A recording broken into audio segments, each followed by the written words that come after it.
Hello and welcome to episode 170 of The Crate and Crowbar. It is the 12th of December 2017. And I fucked that up. It's 2016. Oh yeah. My name is... I knew it was a year-related thing we were doing. I wasn't sure exactly what it was. My name is Chris Thurston. And tonight I am joined by Tom Francis. Hello. Tom Senior. And Philippa War. Hi. I apologise in advance if leaning forward to make sure I'm in shot ever obscures your entire face. I'm going to make it look like you've got like extra arms, a leg, hand growing out of your head.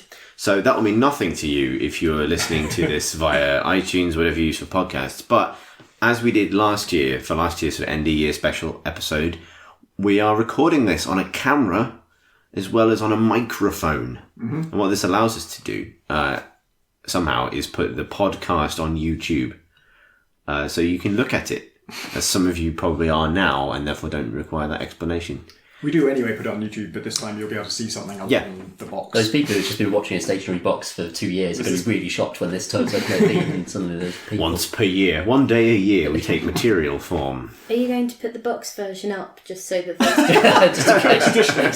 Okay, yeah. We'll put up both. We'll put up the video version and the traditional box version. Can you do like an image annotation on YouTube, so just turn on annotations and it replaces our faces with a giant Crate and Crowbar logo? Ooh. Could do, yeah. We'll see in show notes to find out what options you have for making this not happen.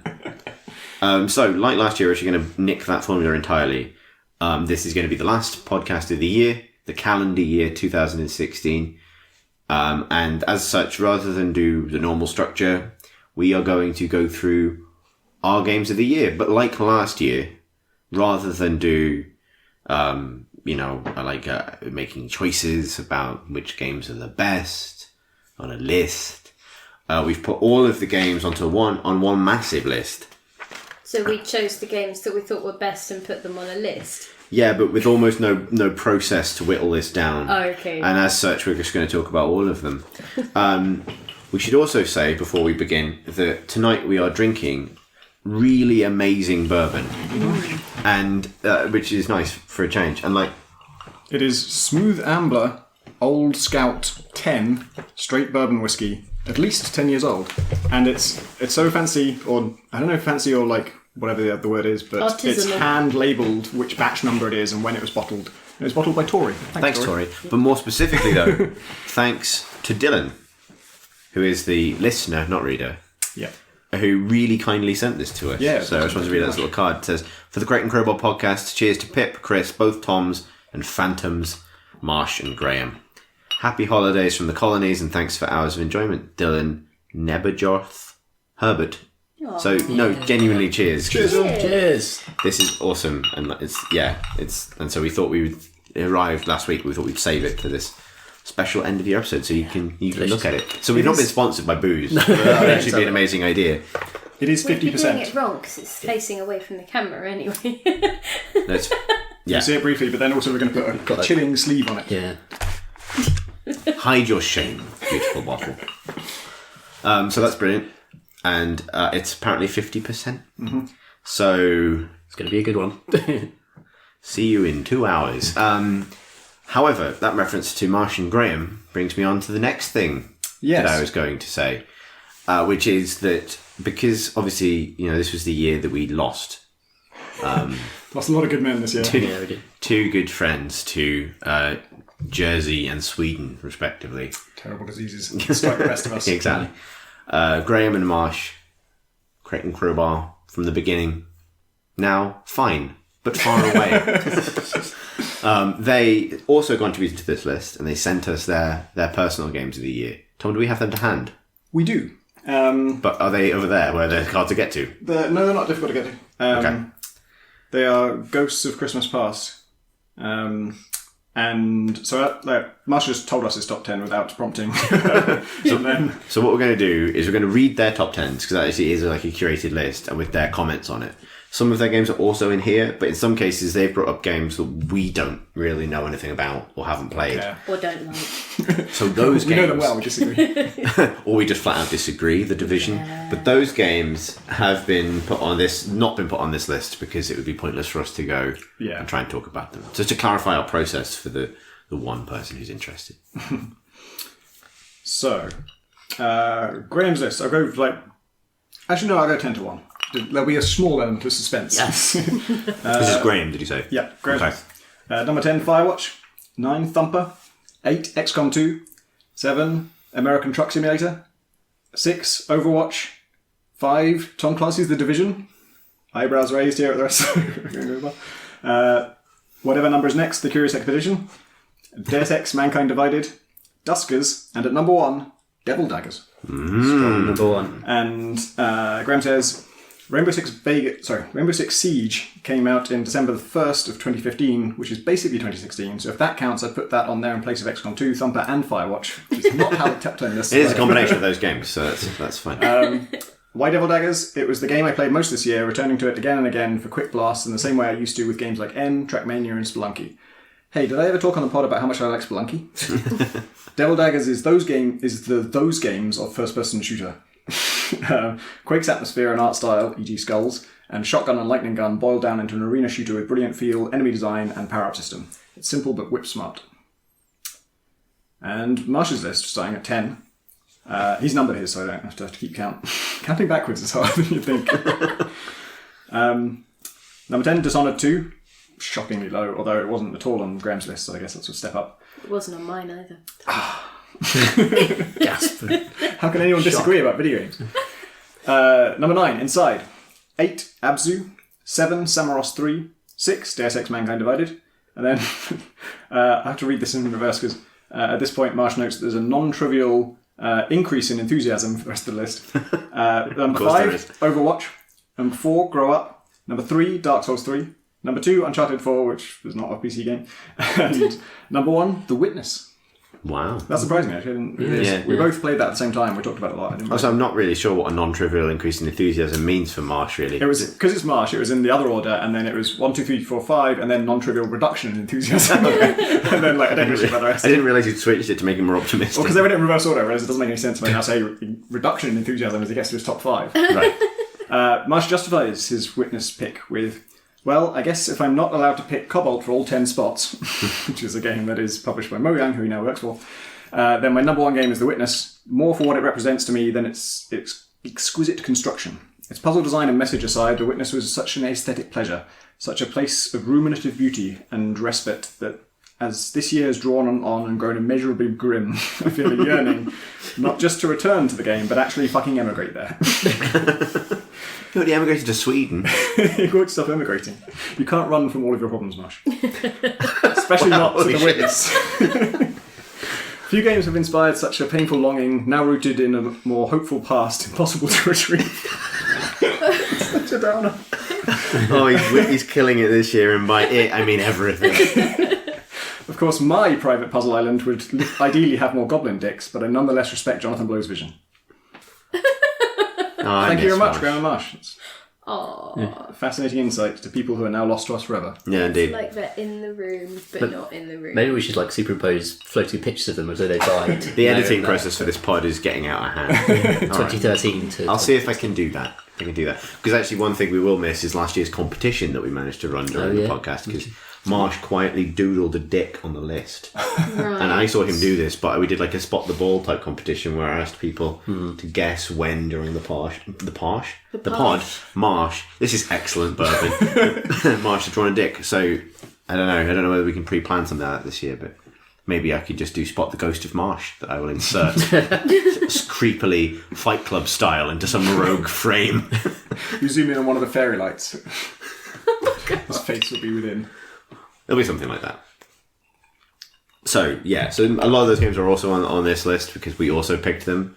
A lot of them, such as The Division, again, aren't, for excellent reason. So actually, let's start where Marsh left off with The Witness. Yeah. Which I didn't get around to playing. So Witness I'm out. The fitness.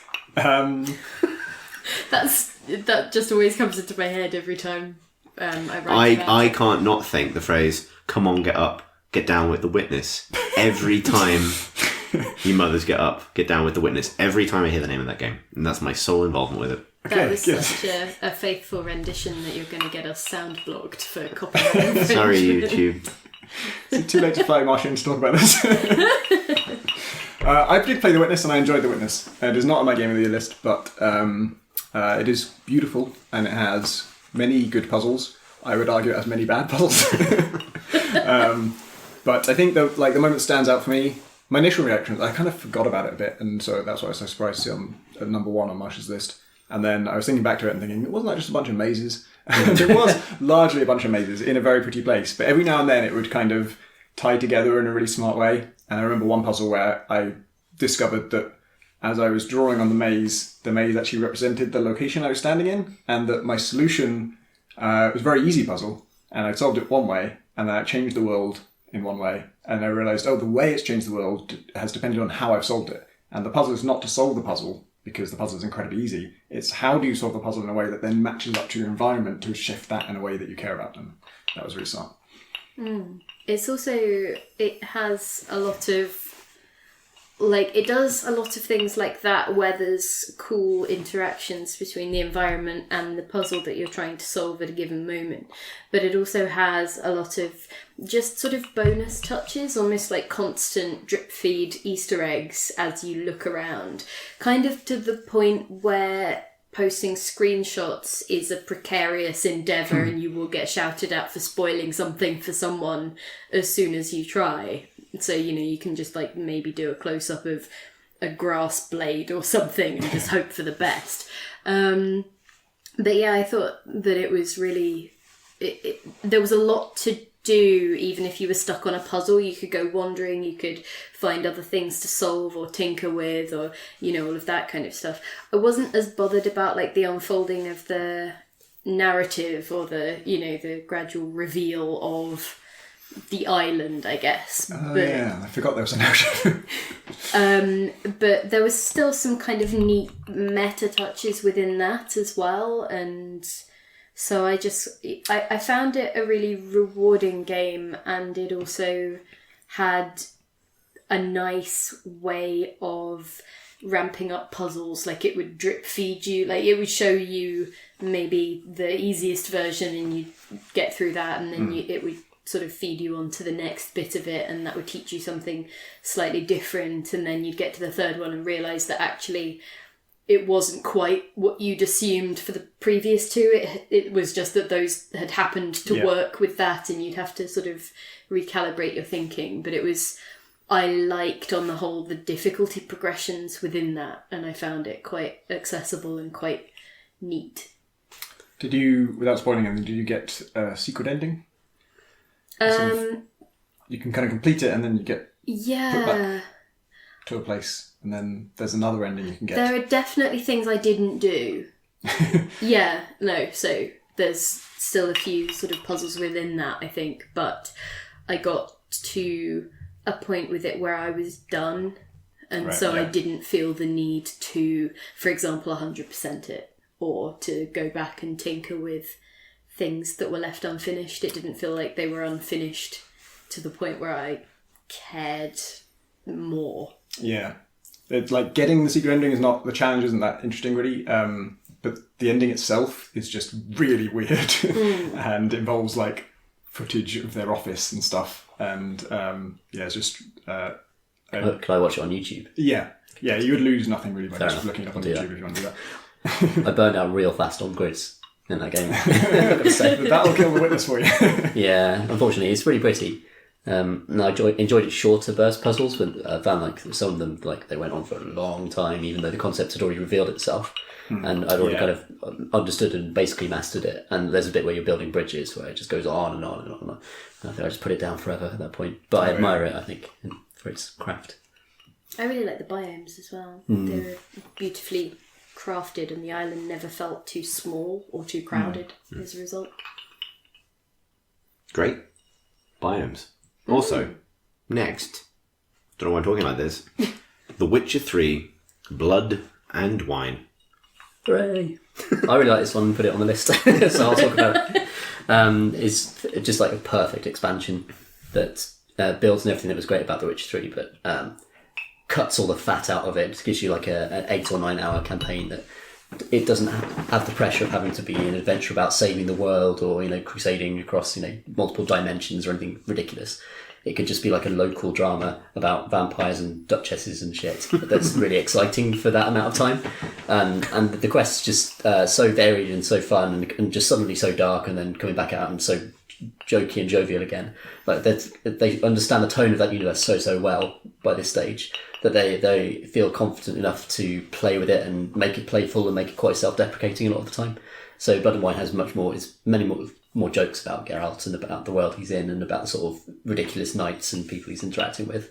And you end up with this wonderful kind of self-aware RPG that's just absolutely gorgeous. It feels like going on holiday in southern Italy. Like you get your own vineyard at the end and you can sit down and get drunk with your butler and look out over the fields and be like, oh, I'm really old and grizzled. And you're like, yeah, Geralt, it's brilliant.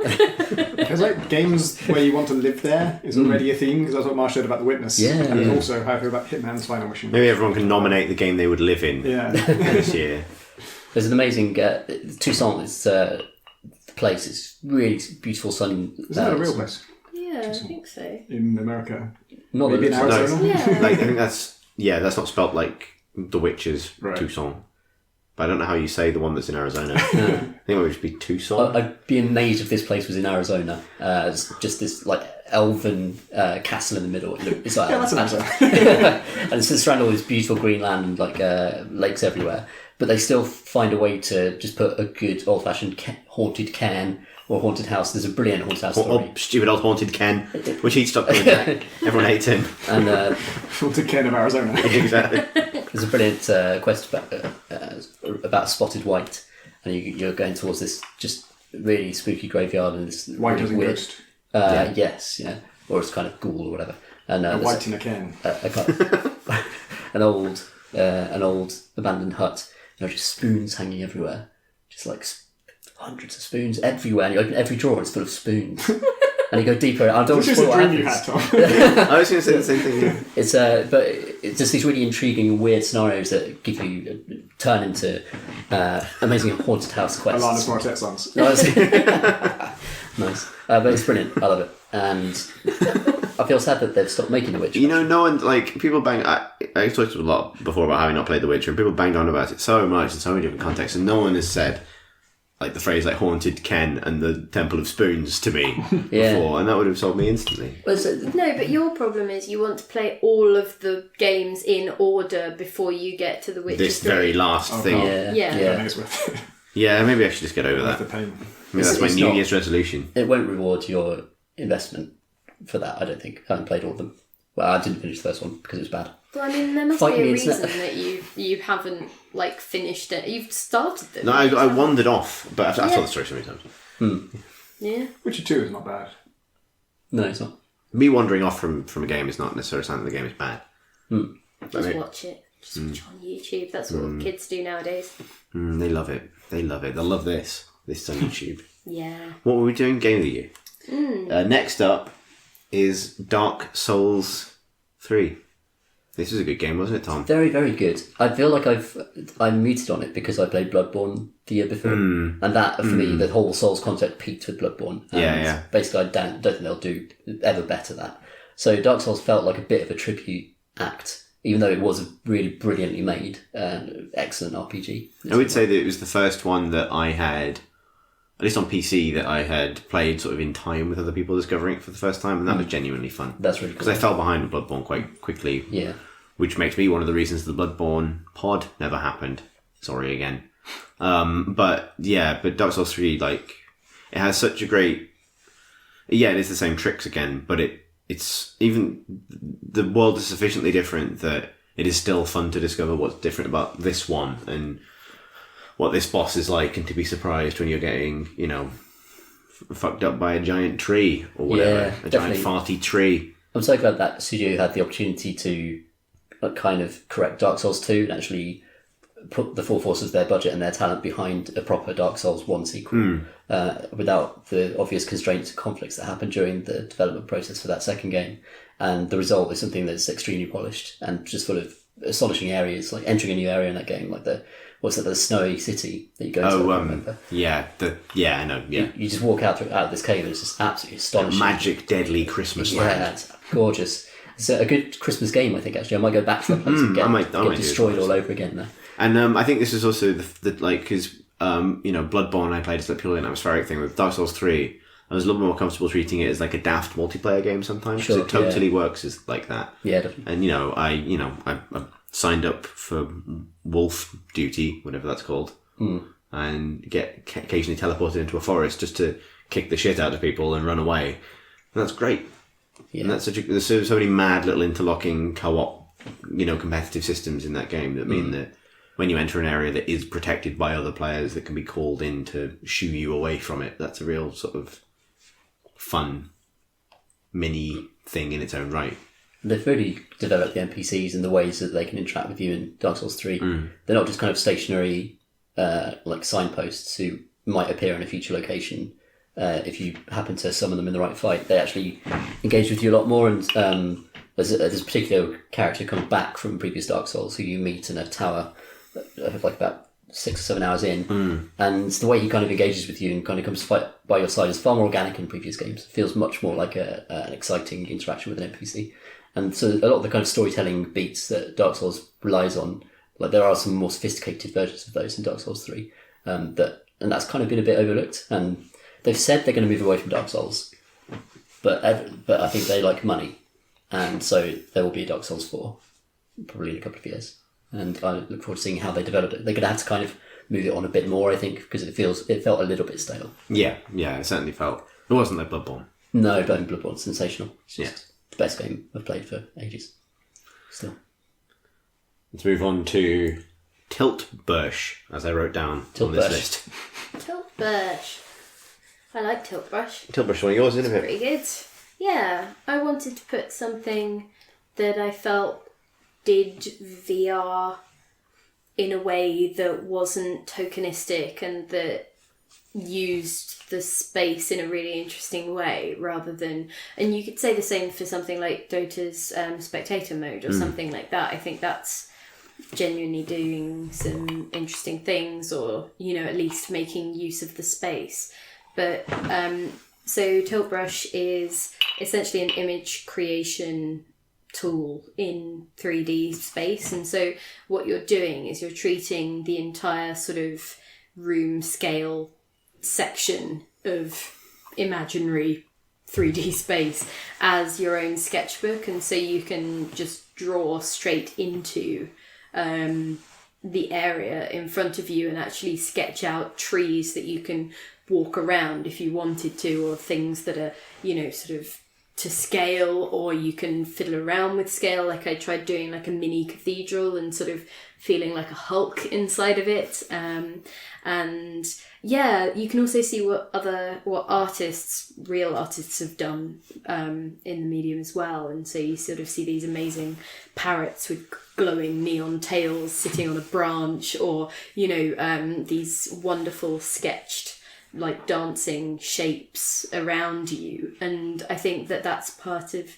the appeal, and I'd really like to go back in when we've got a Vive that has the base stations calibrated correctly. We did for a while. We did. I was busy with other things, so I couldn't sit down with it properly. But what I'd like to do is do something really sort of tiny and delicate, or as delicate as you can get with the way it's calibrated, and then just sort of hide it within things, because it makes use of the fact that you can jam your head into a box and sort of see the lines, I guess, that you've tried to hide with it. And I think that there's scope for actually experimenting with that, or making a snow globe that you can step inside physically. And I think that kind of thing is just genuinely cool and transports you into a very different space, either in terms of the sense of scale or in terms of where you feel you are, or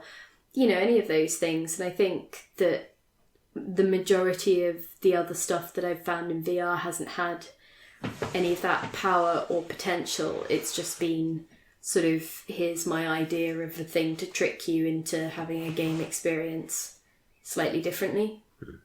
I talked to an engineer who worked on Tiltbrush, who was telling me that it was incredibly difficult to get it to run well, because which it hadn't occurred to me at all, but like when you're in it, it just feels like, oh, this is like a paint program, but in full 3 dimensions, and so it just feels natural that you can do all this stuff. But until he said this, I hadn't thought about the fact that whatever you're drawing is basically like a bunch of polygons, and it has to be rendered the same way that a 3D environment is in a video game. Whereas when you draw on a canvas in a 2D thing, it's just kind of there. It's just like it's in the memory now, and it's just being read in. Whereas in a 3D environment, not only does it have to be kind of stored in 3D, but also you're constantly seeing it from different angles. Every time you move your head in any way, there's no such thing as like a static perspective. You're always moving, and so it's always having to like process it. Can you browse what other people have made sort of in the app? There are tools that are like, so you can upload stuff, so you can share it, and you can also use tools on the the controller and stuff in game to create GIFs, the ones that sort of tilt from side to side to actually show off the 3D-ness of a thing. And so there are a lot of different ways, and I think Sketchfab has a way where you can like upload it and you can download other people's stuff, and like I say, it's got this gallery of like professionally created things that you can sort of download if you're just starting out and looking for inspiration. The one thing that I would say is it's one of those things which rewards what you or what other people put into it. So if you're not particularly artistically inclined, you can kind of see the cool potential of it, but you won't necessarily get any of the enjoyment. It will just be frustration and lines in a space that you can't get to grips with. And so I kind of get that it really won't be for everyone, but I think that, it's one of the things that made me feel like something had shifted a bit, and I'm interested to see what other people do with it, what they can then use those spaces for. So if you sketch out like a scene, can you then export that and use it for something? Or could you put people in it and have them have an experience? Or can you use it for, showing people a plan for something even? Or, I found that it didn't unlock any extra artistic talents in me, but I did find that handwriting in 3D is a totally new experience and incredibly like fluid and easy. My handwriting is terrible in 2D, or paper as we call it. Whereas I wrote Tiltbush. But the first thing I did when I got it working was I just had loads of problems getting it set up, and I couldn't figure it out, but my tracking was just going mad, and it hadn't been previously, and I didn't know what was going on. And then someone on Twitter replied to me to say, I had trouble when I had a mirror in my room. Once I covered that, it was fine. I remember you saying. And that was it. And once I covered it, it was perfect. And suddenly I'm in Tiltbrush and I can do stuff. And so the first thing I did in Tiltbrush was to write out in handwriting, "Holy fuck, it was the mirror, thanks!" And it just looks way nicer than my normal handwriting. Yeah. I think, it's that thing of like in art classes, sorry, that will make sense in a moment. In art classes. And only if you're watching the video. Oh, yeah. In art classes, they sort of, one of the things that you're often encouraged to do is to sort of, move your whole arm as you paint. So you actually get fluid kind of strokes, or, like when you're moving your pencil around. Because otherwise you sort of end up working little and, sort of crabbed kind of drawings, and, otherwise you can actually do these expressive sweeps and make better use of the paper, and it doesn't feel so intimidatingly big. Which is kind of cool. I think you're more prone to do that when you're holding essentially a wand, I was waving my arms in big circles everywhere. Also, it's like having a sparkler, Yeah, that's exactly. There's something really magical about that. And it feels like a real Disney moment when you just make light at the end of your hand. You just sort of do that and make spirals out of it. It's just really, really nice. Or when you can, because you can actually paint kind of snowfall into an area. Yeah. And so you just sort of like, move your thing around, and you've got the trigger held down, and you just sort of watch as it starts to... Little particle effect comes down. Like, but in 3D, and it feels so just like you want to kind of waft it. There should be a Fantasia VR game. That'd be amazing. Just one big Mickey just waving around. Feels like basic animation would be good. It sounds like they've got some sort of movement systems in there, but from what you described, was it where they move around and stuff? Like, you can move around stuff, and it's like particle effects. That's it. That's the sense. I think so. Like you can create a GIF that puts it in motion, so that it kind of describes the 3D a bit better in a 2D space. I see. Be interesting to kind of experiences can evolve, maybe basic animation. But that guy you spoke to is going to hate me for even suggesting that someone should be able to animate things in that. It's really interesting. Like, I wonder how far back you can go, actually. Because, like, one of the things in Photoshop is when you've done too many things, it can't remember far enough back, or it gets totally overloaded, or you've got too many layers, and it's like, mate, I just can't. That shit tree you drew 2 hours ago is never going to get fixed now. So, like, never I'm kind of wondering. But actually, you can... they're all of the bits are marked individually, so you can kind of hover over it with your hand and then delete the thing. Yeah. So, yeah. It's so elegant, and it just came so quickly to me. Like the UI in your wrist on one hand and the paintbrush in the other. Really great. Really great. I love it. Top brush. Next, Overwatch. Yeah. This is probably on everyone's list, right? Yeah. Is it in the middle of everyone's list? Yeah, it's in the middle. Yeah. Lower half. Always part of. I think because I know so many people who are so more into it than I am, I almost didn't think of it as something to put on my list, and I thought, wait, no, I had loads of really good, amazing experiences with Overwatch, and then I kind of called on it when I started to lose a lot. And really, it's so much like the arc of TF2, where, well, except compressed, where. At first, it just seems like so much fun, and everything's so new to you that even dying is kind of fun. Like, it's just like, wow, like the first time Reinhardt does his charge thing on you and catches you, and even if he knocks you off the level or slams you to a wall and kills you, it's just kind of hilarious to see that happen. And then as time wears on, that loses its novelty if you're not the one doing it.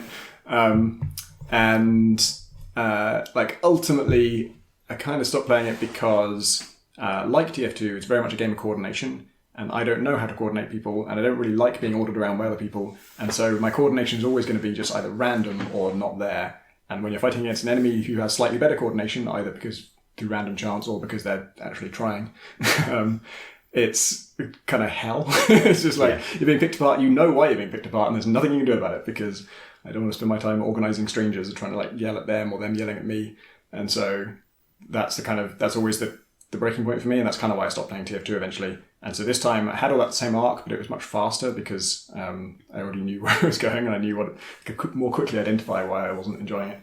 But in that time, just discovering each class and discovering for each class that you eventually get into, the moment that it clicks is always like that run that you have where you get like 17 kills or something, and it just feels like the enemy can't do anything about you, and it's just so satisfying. And in particular for me, Tracer is the I probably have more good runs as Diva, just because it's just probably more useful in more situations in the games I've been in. But when Tracer works, when you're doing it right, it just feels totally unstoppable, and you're also really, really fragile, which kind of adds to the excitement of it. And her abilities are just such dick moves, basically. They're just so like tricksy, and like she can rewind time and she can blink across gaps, and so you can move incredibly quickly, get into a terrible situation, and then immediately get back out of it. And while you're rewinding, no one can do anything to you. And so you're just kind of like... It actually reminds me more of the Dead Ringer in TF2, which is an item for the spy that lets you feign death. And as well as faking your death, like as soon as someone hits you, a corpse comes out of you and you go invisible. And people know that happened. They know full well that you're faking your death, and they know like almost exactly where you are and you're invisible. But it also gives you like 90% damage reduction or something, so they can't really do anything about it. And Tracer does that same thing where you just kind of, I know I'm going to get caught, I know you're going to see me doing this, but there's nothing you can do about it because I'm going to rewind time. I think it deserves a lot of credit for making people really excited about a team shooter, particularly one that is so team play dependent, because we saw so many of them fail to like hold on to audiences, and yet Overwatch is sort of undoubtedly the biggest like community success of the year by such a long way. Like it's the only game that like fundamentally like, okay, there was a community for it, there were people crowing for the beta, but there wasn't like an Overwatch community in the same way that there is now at the start of the year, and then at the end of the year there is this hundreds of thousand person strong kind of very passionate community of fans for that thing. And that didn't come from nowhere. I mean, I'd argue that it partly came from very savvy, very aggressive marketing, but at the same time they built this really accessible game that was easy to introduce people to, and that people could sort of have fun immediately, and it didn't necessarily matter if you weren't very good at shooting, which is a kind of a bold move for a shooter to take, to offer all these different ways to play.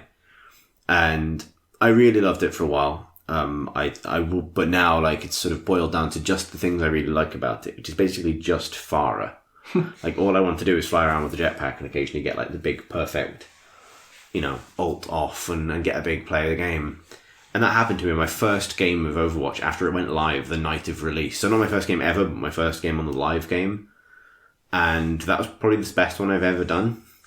And that sort of maybe highlights the thing of similar to that one death to Reinhardt being hilarious the first time, the luster wearing off. Now, however many months later, I feel like I've seen every scenario Overwatch can throw up, really. So the game has become more about just sort of going through the motions and going by the playbook for each map before, waiting to use your ult and hoping that it's the one that gets picked for play of the game and whatever, and never really being surprised by things that happen. Like the first time McCree with Deadeye wipes out your team, that's a oh fuck moment. But the first time you use, I don't know, Mercy's ult and bring her entire team back and that saves the game, that feels great. But I feel like there's not enough sort of systemic variety in its in its kind of toolbox to mean that you're not kind of seeing the same scenarios over and over again, particularly as they've locked it down for balance reasons. So they've, since then they have locked off, they've shunted the ability to pick more than one of the same hero off into its own mode. And that was something that I think gave a lot of, I understand why they were so passionate about the game being that way when they first launched it, even though it didn't work out, because it meant that you'd have those games where you're like, oh shit, it's all Winstons. Yeah. And there's just an army of leaping gorilla men sailing in over the level, and that felt so different. Or the all diva rush where you fly around the side of the level. And the game has since lost that, become a lot more balanced. I think lost something of its potential to surprise as a result. So I play it a lot less now. And also, the addition of ranked mode and people starting to take it seriously turned it into a different type of game tonally. It went from being quite a friendly game in the alpha and beta to being a game that I would argue is honestly more toxic than Dota. Substantially. In one ranked game of Overwatch, you'll encounter voice chat abuse, text abuse, and annoying emote spam / in-game line abuse. And normally you have to you have to pick one of them for Dota. You don't get all three every time. So yeah, unfortunately, it's a beautiful toilet. I really liked it for a few weeks, and then I kind of felt, I was done with it. And I think part of that is that I felt like I'd sort of seen what it had to offer, but also that I wasn't particularly making progress. So, whatever. But I also didn't really... I don't really know how to exactly put it, but it wasn't the... I don't quite know what I'm trying to get at anymore. Tom? No. Do you know what he's Why going does this happen? Why does my brain just shut off? Whiskey. No, I've barely had any. This is water, essentially. That means the whiskey's gone, Pip. Yeah, but I only had a little. Okay. Which is why you should give me some more. So maybe I can remember. This is context sensitive, or mood sensitive, or body sensitive memory. I see. Right. No, that makes sense. Overwatch. Yeah, no, I had a point. It's completely gone out of my head. What did you make of it, Tom? I bounced right off it. I think I was one of the first people to see it at the first BlizzCon they ever revealed it. Yeah, you were. I went out to do a cover feature on it for PC Gamer, and I was very impressed by it. Aesthetically, I think they do what Blizzard do so well, but just kind of taking archetypes and shaping all the edges off them and presenting them as spheres, easily very bulbous, easily consumed content. Butternut squash. Yeah, game. It used to be a cowboy, now it's a butternut squash, but one that you can sell to 16-year-olds. story. There's a very specific area of the Overwatch fandom. I remembered my point. Come to me afterwards. Okay, excellent.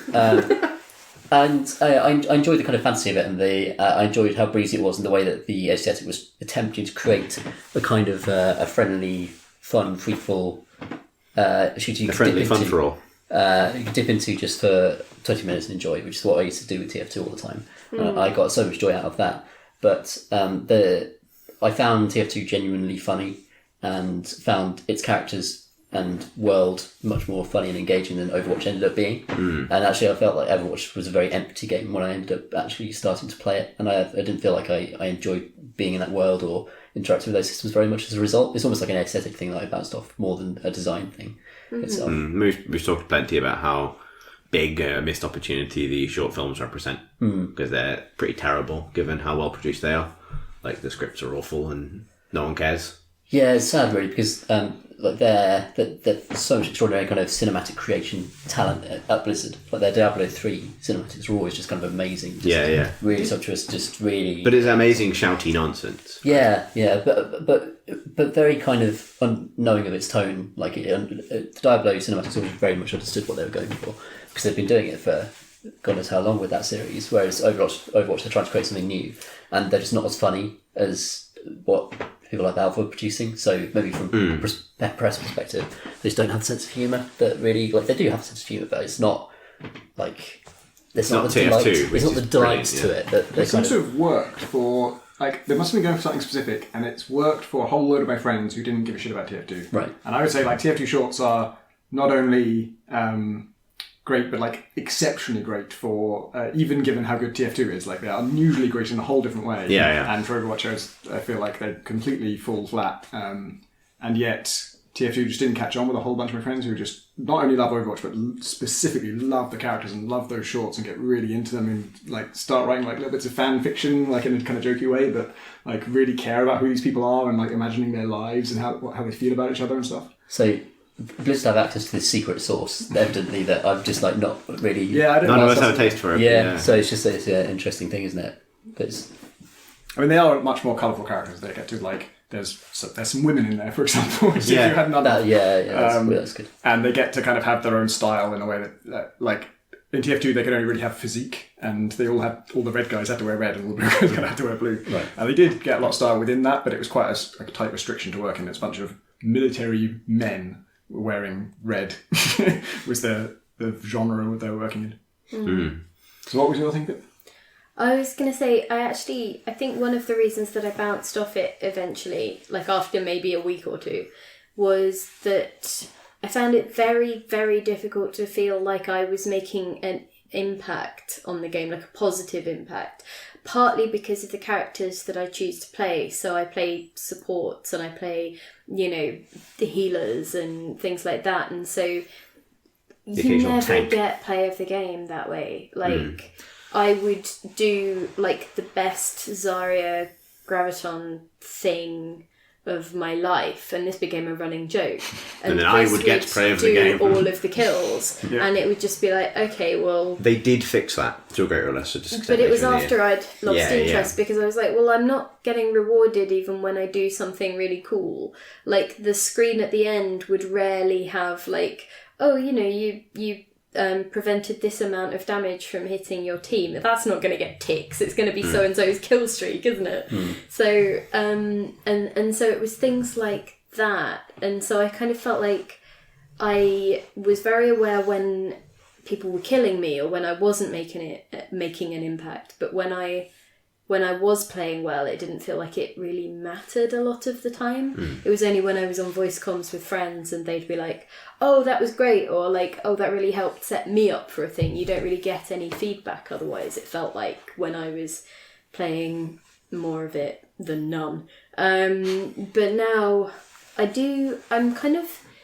into it in the way that I don't think I would ever be afraid to go back to it. Like, if somebody was like, oh, it's the only game I have on my PC, so can we play this evening? Then I don't think I'd ever struggle to get back into it. I think they've got that accessibility thing down. Yeah. But there's not a lot that does draw me in. And you said about the secret source, I think a lot of the people who don't like their short films, I get the feeling that a lot of us think that it's because often they feel derivative or they feel shallow or whatever else. But I think the people that do like it, it's kind of because they do write the characters so large, and so, one person's it's boring and derivative is another person's, oh, that's so cute, and that's not to say that, like, I'm right being a snob or that they're right because they're Being less cynical, or, things like that. It's more just that it's the different taste that it leaves. My friend Tom Mayo describes it, Blizzard style, as generic cool. It's generic, but it's kind of cool for me. Yeah. That sounds like a sort of dystopian fashion.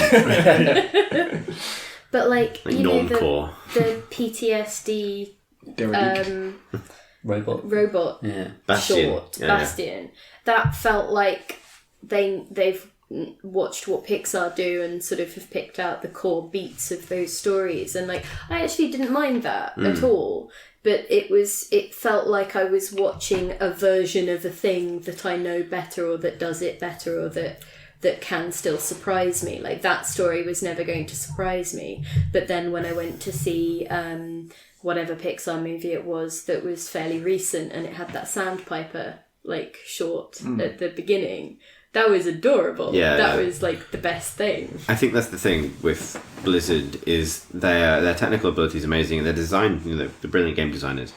But when it comes to narrative, and to some extent visual design, they don't seem to be, well, actually, specifically narrative writing, they don't seem to have the ability to do something original.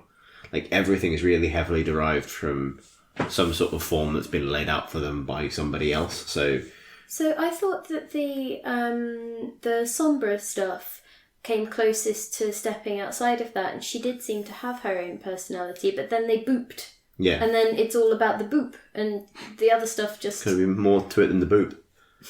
It's all about the boop. It's all about that boop. But what I'm saying is that even the Sombra stuff, right? In terms of I don't know, if you read quite naff comic books, you have encountered everything they're ever going to do within that universe, and I think that's a bit of a profound shame. Not to poop on it. I mean, I think we've all adequately explained why Overwatch is in the bottom half of all of Maybe not the explain so much why it's in Yeah, I think we maybe dwelled a little bit too much on its failings, and then certainly the movies aren't. Trace is really good. Trace is really good. Far is great. It's it's a fun game. I do feel I'll never not be able to go back to it, I don't think. Yeah, it's definitely a perennial, but I think I found myself more and more going I'd like to play something else. Yeah. Titanfall 2. Something else, for example, Deus Ex Mankind Divided. Yes. Hello. That is a game that came up last week because someone asked about games that have been overshadowed. And it really did. It's funny that it's so close to Human Revolution. Human Revolution is not only one of my favourite games of all time, it also, if you'd ask me, do you prefer Dishonored or Deus Ex Human Revolution? I'd be of course, Deus Ex Human Revolution. By far, it's not even close. And yet Dishonored 2 is really like Dishonored, and Deus Ex Mankind Divided is really like Human Revolution, and I dramatically prefer Dishonored 2. And Mankind Divided kind of, to some extent, the fact that it doesn't move it forwards very much hurts it, but mostly it's just that, damn it, we're going to spend the whole time talking about why it's not great. Let's talk about why it is great. Okay, let's talk about why it's great. Then maybe we can fit in some... But this is why, because we can talk about why Dishonored 2 is great when we get to Dishonored 2, which, spoilers, is on this list. Not from me.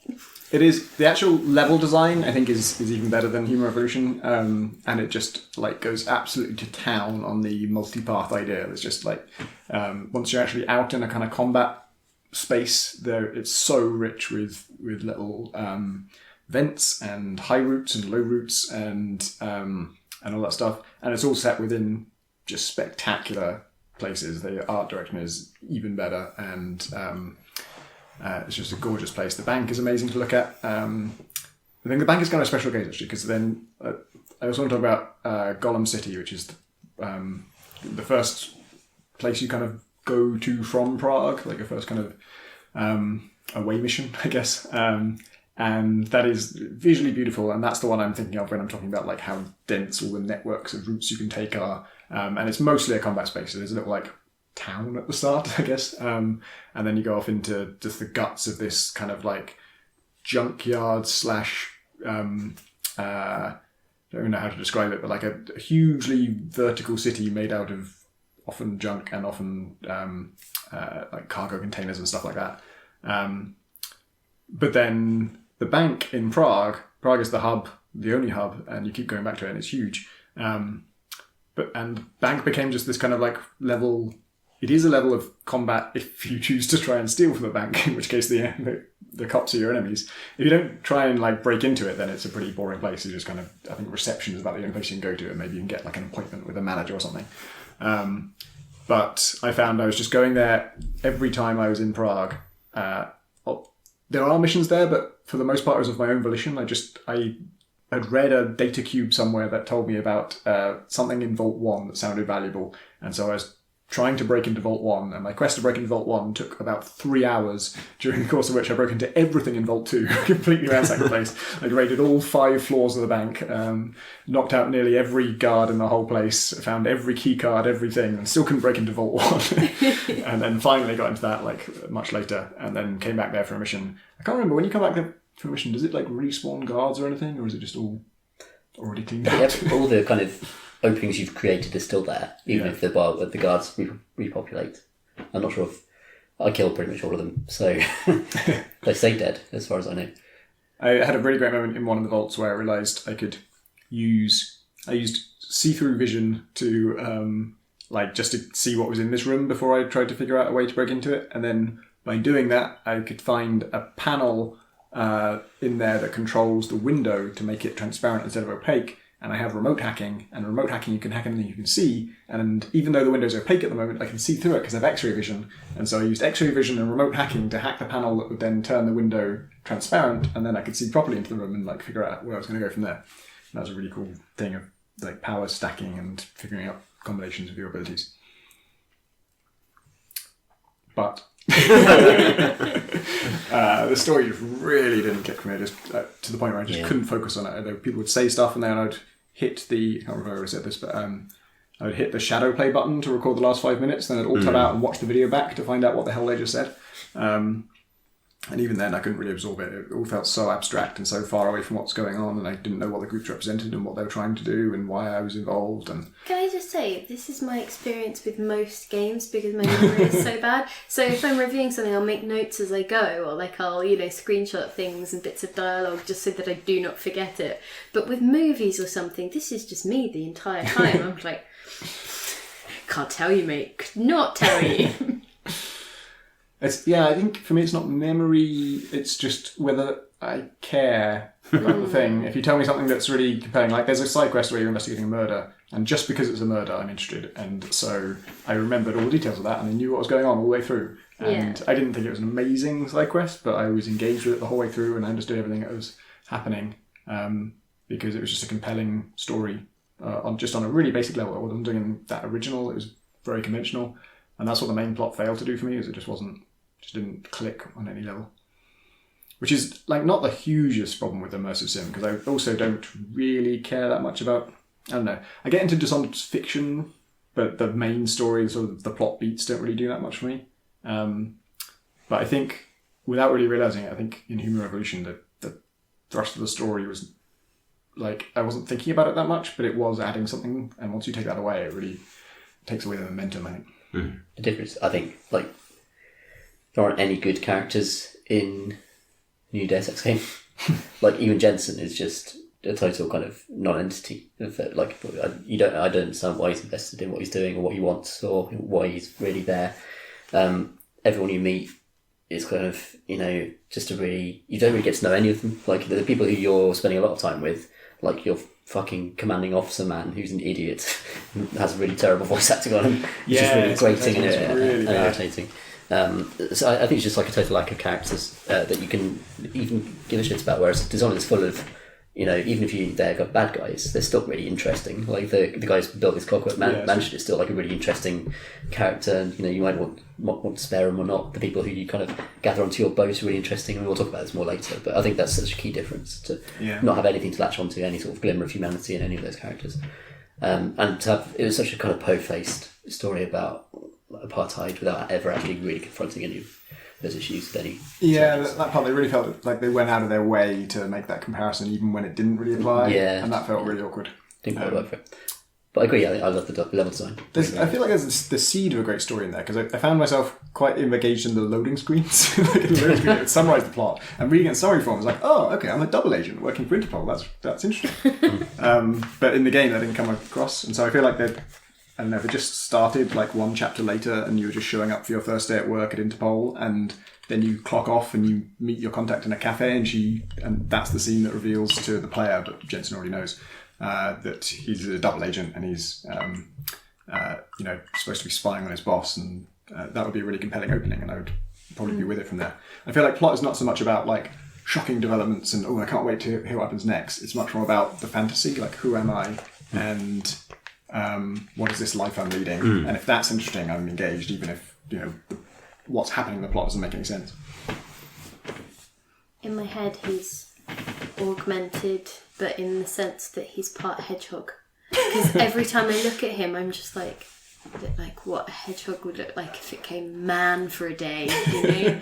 His secret Sonic secret. In what way? His hair and his general demeanour. His demeanour. With the sunglasses on or off? Well, it's more the hair. Yeah, I'm just thinking like once they're on, they're kind of like there's something like insecty about them. Yeah, like there's a beadiness, I guess, or Just like hedgehogs. I don't know. I think of him as a hedgehogman. It'd be great if when his sunglasses activated, his hair also spiked up a little bit. That would be good. Or he could like injure people by backing into them. He does have spikes on his arm. Does he crawl into bonfires before they're lit? You got to check your fireworks night bonfire for Jensen's. In this holiday season, be sure to give him a good old rummage. Make sure he's not sleeping in there. He might be cloaked, remember. Does he cross the road at really inappropriate times? Yeah, exactly. There's a few little Jensens that sing about crossing the road. Be sure to EMP your bonfire to deactivate his cloak so you can find him before you set fire to it. Actually, he puts on a Titan shield, which is kind of like a spiky defense You thing. see, and I think the black and gold color palette kind of helps. I've never seen this. I've never seen a bionic black and gold hedgehog be some sort of military kind But of. imagine it would be Adam Jensen. You would easily confuse that for a gaming mouse. Ah! It's a tiny Adam Jensen. You see, and that's why I What do you mean cannot by take demeanour? this game Is it seriously. the brooding and the alcoholism that you associate with hedgehogs? Because I haven't played it. I've only really seen screenshots. I couldn't tell. And also like the preview stuff that they had at E3 maybe. And so I don't know. I just you get a feeling for the spirit animal of someone. No. Okay. Like I don't know. You just sort of think if you were an animal, you'd be this animal. Not in the sense of a What spirit animals animal would in we that they're Like a providing real- any kind of guidance or like Yeah. I don't know. What animals would we be? I don't know. You'd probably be like an ermine of some kind. Like What is that? Like a stoat? It's like a winter stoat. A winter stone. Yeah, Good. it'd be fine. What would Tom be? I don't know. Like I haven't had a lot of time with this. With this as an Also idea. hedgehog. Well, I think I've gone full woodland because I think maybe like the mole with the dark hair. Because the face, you've got the sleek Because the kind face. of. That face thing you got going. You've got a. The blindness. Well, My no. tendency to burrow. But Well, you know what I no, mean? bang Like, on, there's really. a kind of. I was going to say velvety, but that comes off as weird. How did we get here? There's a snug. I don't know. Like I don't know how to It's a snug explain this face. because That's why every you're time wrong. you do it, just makes you sound like a weirdo. It's just you get a feeling of an animal for somebody. That's all. And Chris? I don't know. Some as yet undiscovered species. No. I've just looked at you for too long, like your face is just really familiar. Like I'm not doing any kind of free association. I see these guys relatively infrequently, and so I see them anew. The animal is strong. I get like a sense of this. You're not. This isn't offensive because I was going to say if I sit there and say that someone reminds me of some kind of ferret and some kind of mole. I mean, I don't think that comes across very well for anyone, but. They're in a nice way, like they're nice creatures and I really like them. And they're really interesting and they do interesting I'm happy with things. my lot, to be honest, with this. Well, yeah, I'm good with them. Yeah. I've already seen Warm, one. that's more what I meant. Like that kind Moles of are warm. velvety snugness that's just a friendly, warm kind of... What? Don't tell me this didn't happen last year. I think we're at 1/10 of the way through the list. And that is mankind divided. Believe it or not. I feel like that went wrong. No, I mean, I think we all learned something. Like, The next game on the list, I don't know if I can really segue out of that. I don't think it's worth trying. Okay. The next game that I'm going to go to on the list is Steven's Sausage Roll. Hailed by many as the greatest game ever made when it came out. I've not played it. I know nothing about it. It's a game about pushing a sausage. Right. You got. I mean, it's very good. You got to roll that sausage specifically. You are a character who's you're 1 by 1 on the grid, but your fork that you carry extends from you also 1 space. So you're effectively 1 by 2, which means you can't turn around in tight corridors or tight spaces. And if you walk into a sausage fork first, you skewer that sausage. You can also just prod it. You push it forward, but if it is against, if Yeah, it's you've already gotta braced against You've got to brace the something, you sausage impale it. to skewer it, as Right. they say. And so it's just a really, like, I would say fiddly at times, game about nudging sausages around a grid in order to roll them onto grills, and you must cook. A sausage is also 2 by 1, and you must cook every part of its underside and then every part of its other side. So there are And for a 4 total of spots 4 where you squares of sausage to be cooked. But you also mustn't cook any one square twice. If it's already on a grill and then it rolls onto a grill again, it will get burnt. Fucked it. As soon as you burn any sausage, exactly, fucked it. If you burn the sausage, you fucked it. If you push the sausage into the sea, you fucked it. In both cases, you've got to restart. Typical Bob etiquette. If you've managed to like Or shove if you your fucked the sausage sea into or a the- corner, you fucked You it. fucked it again, yeah. It's all over. Yeah, it's also possible to get a sausage stuck perpetually on your head in such a way that Yeah. you can never come off again. Really Like, super fucked it. Yeah. that's the level at which I gave up when I got a sausage just permanently stuck in my That head and I could never traumatised nudge you, it off. didn't it? I showed Yeah, it you a was picture really of it the other unsettling. day, and you were just like not having That's it. an amazing sentence. Because you're 2 by 1 and the sausage is 2 by 1. Like the fork, you can't move your fork, so it's just It gave completely me great entirely. pleasure. I just wandered around the level like that for a while. I just had a I just nice stared time. out to sea for a while and then quietly reset the game. I live like this now. Yeah.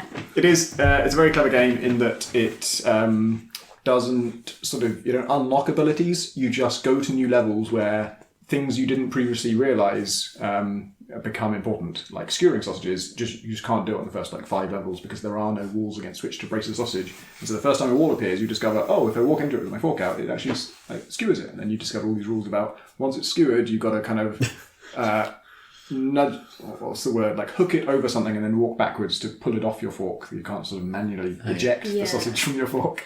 You also learn little not exactly workarounds, but so I think, I can't remember quite the mechanics of it, but I think it's something like if you are standing with a pillar to your left or something and you try to turn, you can't physically turn, but your fork will still nudge the sausage if the sausage is behind the pillar. So you still get to do the pivoting action, even though it looks like it might be physically impossible. So there are little bits of wiggle room that slowly kind of come out as being part of how you solve these things when they initially look impossible. But sometimes you are just bashing your head against a wall with it for so long. As a puzzle game, it's not one of those things where there's loads of different solutions to each puzzle. It's extremely strict and it's trying to teach you something. And there's one thing you have to understand to be able to do this puzzle, to the point where I actually solved a couple because I just by looking at them when I was stuck and thinking, well, my current solution doesn't use this bit of land that sticks out from the right, and that knowing Stephen, there's no way to put that for no reason. There has to be some reason you have to go there or use it, or something has to be on that piece of land. So if I have a solution that doesn't involve it, it's wrong. There must be something that doesn't involve that. It's interesting that you say that it's that each of these things is trying to teach you something.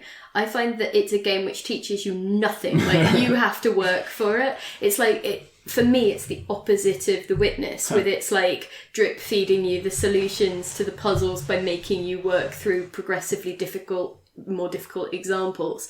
This is just well, here's the puzzle, good luck with that, I'm off. Yeah, I think when I first played it, I literally couldn't solve any puzzles at all. Not even it doesn't lead you in particularly gently. There's no introductory puzzles where it teaches you the basic movement or anything. So I just didn't know anything about what even a solution looked like just anything to kind of start with, and the puzzle is difficult, and so you don't know whether you're failing to solve the puzzle or failing to understand the movement mechanics or really basic stuff. And I was actually really glad I looked up the solution to the first 2 or something, and then once I'd seen 2 solutions, I'm okay, I understand it's about rolling sausages on, and these are the moves. The moves I already knew were the ones that we used in the solution, and it was just about finding a way to actually solve the puzzle. And once I knew that, I'm okay, I can focus on that now, and I don't have to worry about, is there a button I don't know about? Is there... Yeah. I think I really like it for similar reasons that some people really get off on Dark Souls games. You know, it's like people Dark Souls sausages. Well, people really, really love that kind of unforgivingness, or that it's, you know, you bash your head against something repeatedly and then you suddenly realise the solution or the way around this particular thing or the trick to it, you know? And that this, I feel like, is the puzzle equivalent of that. And I would say I prefer it to The Witness because I have never felt as stupid or as smart as I have in such a tiny space of time. Like, you know, the absolute kind of joy of completing this one level that you've been stuck on for not even hours, you know, maybe days, weeks, months. And then you suddenly get through it and you are the smartest person in the entire universe. And then you remember that there's like 8 other puzzles currently accessible to you. There's extra islands. There's like whole like reams of puzzles ahead of you. And you just kind of go, I'm going for a cup of tea now. So I don't know, I really admire that in it. And it's, yeah, like, I know that a lot of people didn't like it and thought that you know, I think the aesthetic was off-putting to a lot of people because it was really low kind of poly kind of style. And I just really, really loved it. Really loved it. Top sausage of the year. We're going to have to pick up the pace on each game. Hate to say to everybody, because what are we on? Over an hour? Yep. Yeah. Okay. We've been recording for over an hour. We've gotten through maybe 10% of the list. Shall we take a break at an hour and a half, even if we're not through this, and then come back to it afterwards? Yes, that makes sense because we'll have a smaller audience participatory bit. Okay. But yeah, so new way we're going to do this. We're going to survive this collectively, and including all of us in that, including you listening, is by maybe just saying what we like about each one, and then moving on to the next one, because otherwise we're fucked. It's gonna be forever. Yeah. Right. So, little cheeky appearance here by Dota 2. That's not valid for the list, you might say, if you were not me or Pip. Hello. But I put that on. yeah. You can't blame Chris. no, but I do agree, and I can probably introduce why. And it's because, for a few reasons, Dota has had like an absolutely amazing year. It's, I think, easily been the most interesting esport this year, and all of its best events have been this year. Incredibly competitive. And one of its worst. But they were spectacularly bad in the Shanghai Major. But it's been a year of like a really amazing underdog stories. Like, it's not stabilized at all, which is kind of impressive for a game like that. Like, the every tournament has been won by a team that, and I know this as somebody who commissions articles about who's likely to win things for a living. Every tournament has been won by a team that someone's gone, they're interesting, but they're not going to go very far, including me in one case. And that's been incredible to watch. And I don't know, like OG have. But OG were complete unknowns only a year ago. That's I very. mean, not unknowns as players, but they were a new team that no one expected anything from. No, that's fair, and they're in a different lineup now. Yeah. Yeah, and I think to add to that, I mean, the reason that I put Dota 2 on the list is partly because it has been an absolute joy to watch. In terms of professional gaming, like the international was amazing this year. They seem to have really found their footing with the majors. There have just been some spectacular moments in games, like game 3 of the final of the Boston Major. Some of the best, sort of most heart-stopping, ridiculous Dota that I've seen. The only reason it's not the best game ever is the fact that there were 2 games better than it at the international, which is fucking nuts. And so, like, that whole thing has been wonderful. And then it still manages to reinvent itself, or not reinvent itself, but its developer and other people who work on the game do manage to just absolutely pull the rug out from under you, as we saw this weekend Today. with patch 7.0 coming out, and it's essentially rebuilt a whole bunch of the game. It's changed the map pretty much entirely. It has added a new hero. It has, introduced whole new ways of doing things, of interacting, of, the whole thing is different. Yeah, so the short version of it is the reason we can put Dota on this list is because Dota 3 came out today. It's the biggest update in a decade.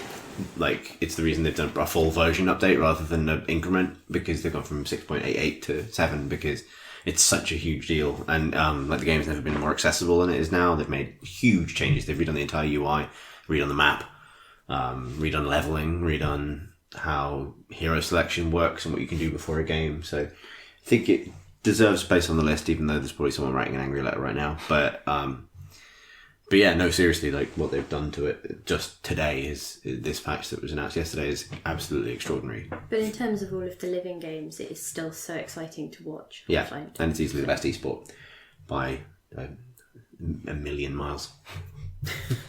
I disagree for some moments, but I mean, I don't. But that's because I'm very partisan. Amazing. That brings us on to Inside, which I spoke a little about last week, which is the small boy run sideways, and it's a bit sad. I'm up for 2016. I liked it a lot for its atmosphere, lovely puzzle design, great ending, fantastic sort of sense, it's a fantastic animation throughout, really great set pieces, its ability to pick up an idea, play with it for a bit and put it back down again. I liked its humour as well. I think it was gorgeous and beautifully made and sort of captivating in its mysterious sort of wordless fiction. It made me really fascinated to know more about this world and how it worked, but in a way that didn't make me frustrated when I didn't get hard and fast answers to those things. I kind of wanted to just be intrigued by it. And most of that is also true of Limbo. And I think that the sort of design and the world building was better here, but then also that last section, which I won't say anything about, but just completely stunned me. It was just one of the most surprising changes in a game, I would say, I've ever experienced. And just, it's bizarre, it's creepy, it's funny, it's just so, the whole time I was just thinking, I can't believe they've done this. Definitely worth the 3 hours it'll take you to run through the whole thing. Yeah. It's totally worth catching up on, because I'm very glad I did. Next on the list, Sunless Sea, Zubmariner. Definitely a pip game. It takes place in the sea. Indeed. But it takes place under the sea. So, essentially... Everything's better down where it's meta. Oh, Lord. So, I'm actually not as into the specific bits that Zubmariner necessarily added. What I really love about it is that it kind of gave me a reason to start playing Sunless Sea at all, because it had kind of, I know it had annoyed people in different ways because of the combat loops and things like that, and so I kind of had not really got to grips with it, and I'd resented the fact that you have to build up to going out. I'd wanted, when I first played it, an exploration experience, and I'd wanted more story, and I kind of didn't have the patience to sort of sit through those loops. And then when Zubmariner came out, I don't know whether it was just me being in a different mind space or whether the promise of under the sea was somehow more tantalizing and made me want to work through the glitches, or maybe that over the course of the game's lifetime to that point they'd ironed out some of the problems. But it gave me a reminder that game existed. It gave me an extra sort of concrete thing to work towards that I couldn't have right away. And it also just gave me a lot of really cool narrative experiences that I really enjoyed picking through and having the sense of. And so it's one of those things where the DLC wasn't exactly the point of it for me. It was more that it retroactively opened that initial game up for me. Looking forward to Sunless starts, because I think with having multiple havens, it feels like you might have more the choice about how long you want those those loops to be, where you have to Yeah, go I was exploring reading the and coming dev back. blog because it was about how you don't have a home anymore. You have so Sunless Skies you have like major ports rather than a home port like you had with Fallen London, and so you can go back to any of them rather than have to make this journey back to this very specific point from maybe the other side of the map. Going past the same scenery over and over again, which is like beautifully drawn, but the same. And the same Or like colour cycling through it, or trying to work out which stops to save up just so you've got something to do on the way back. Yeah, it's kind of all that stuff. Perhaps a game for 2017. Next we have... Well, let's stick with the ocean theme and go to Burly Men at Sea. That's another one of mine. Has anyone else played it? No. Okay. It's just a glorious, charming little storybook of a game, and I would really love to play it through with my little niece at some point and just sort of have her follow these little adventures and get to pick, the ones that she wants to have that particular day, because essentially you are going through the same core loop each time, as in you head out to sea and you can go through particular chains of events, but there's enough variation within that it still feels like you can refresh it every now and again, or I would happily go back to it and just pick my way through some familiar stuff and sort of some stuff that I by now don't really remember very well, and kind of go, oh, I've forgotten that thing can happen, or that character can exist, or all of those kinds of things. And I think that it's just this gently wonderful thing that I really love, and that is little and family friendly and so beautifully illustrated. And about Burly Men at Sea. Indeed, the brother's beard. Fantastic. Top beard. Next, in the ocean, Subnautica. Are we just rattling through my sea theme? I thought it might be weird to keep returning to the sea between other games so that we could do the sea in a block. This is just the aquarium portion. Yeah. The what's the Crystal Maze? The ocean zone. Yeah. Subnautica is still in early access. It's fucking great, and that's where I would live if I could. Yeah, I've not seen you really take to a game like that this year. I mean, I've seen you take to games. Yeah, but thousands of screenshots of that. Thousands of them. Got my base. Love my base. Haven't been back to it for a few updates just because I don't want to have to rebuild my base. And sort of... Great pink submarine. Thanks. I keep tabs on it, the whole thing, but it has such a wonderful sense of place. It has... it really rewards you kind of working your way up to exploration and finding these weird pallid things growing out of tiny underground, or these really dark, really deep caves, and these plants look like feet, and like hands or whatever, and then you've got these vines growing sort of alongside them, but they seem to be oozing droplets of blood that you can then harvest. Is this a dream you had? Sounds like my old flat. Or the one we lived? Yes. Yes, it does. Quite similar. That kind of, horror of the deep. There definitely was a lot of that going on, wasn't there? Yeah. But then you've also got the shallows where the water kind of caustics are sort of shimmering across the sand, and you've got these beautiful corals and this wonderful sort of vibrant palette of... I'm really glad we're videoing this episode so everyone can enjoy. I don't know what this is. It's essentially me doing the hand mime constantly of what's this, a dead one of these, just the whole time is that. Yeah, a coral claw. You changed what I thought about this game. So I thought it was a horror game where horrible toothy things attack you underwater. There is... Narcosis is one of them. Maybe I'll get into So there are... It's not a nice game in a lot of ways. These toothed creatures will come and bite at you or whatever. But if they come and bite my submarine, then I can harvest their teeth. Because their teeth will fall off. I'm fun. So the ship might get a bit damaged and I'll have to repair it and whatnot. But so there's a certain amount of peril, and you can't just go swanning about in the sea. unless you As switch swans off or those. ones to do. Oh. Yeah, but they could break your arm, so they'd be fine. They, like if a swan came at me in my submarine, I'd probably be a bit worried. You'd More harvest it. So the worried. submarine has no arms. That's true. If you had a vulnerable periscope, do you swans. think the swan could fuck it up? Break this motherfucker. Squawk. Yeah, fuck swans. Yeah, Especially sea essentially, swans. fuck swans. Fuck sea swans. Cool. Love Subnautica. Best game. That's your tattoo. Fuck swans, love Subnautica. Essentially, everything that was under the sea was great, except ABZÜ, which I kind of just couldn't seem to warm to.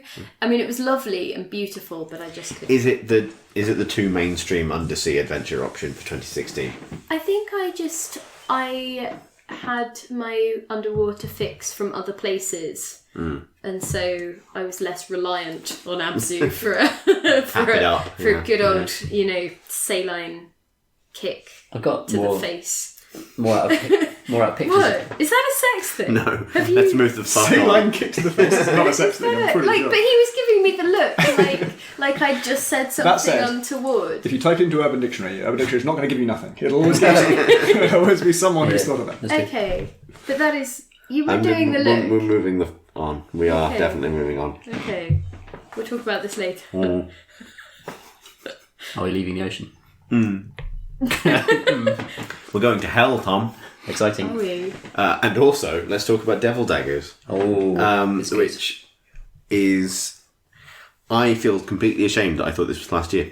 This was definitely a surprise when it was on Graham's list, and I realised that I had missed it off all of my lists for all the PC Gamer stuff and everything else, which was a terrible fucking mistake, because it genuinely is one of the best games released this year. Yeah. And Graham touched off a lot of the good, a lot of things I would say about it. That it was to this year what Super Hexagon might have been to 2012.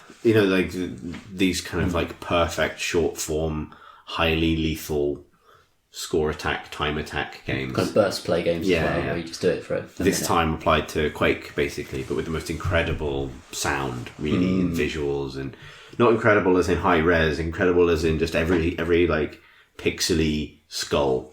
It is a game of pixely skulls, but they are perfect.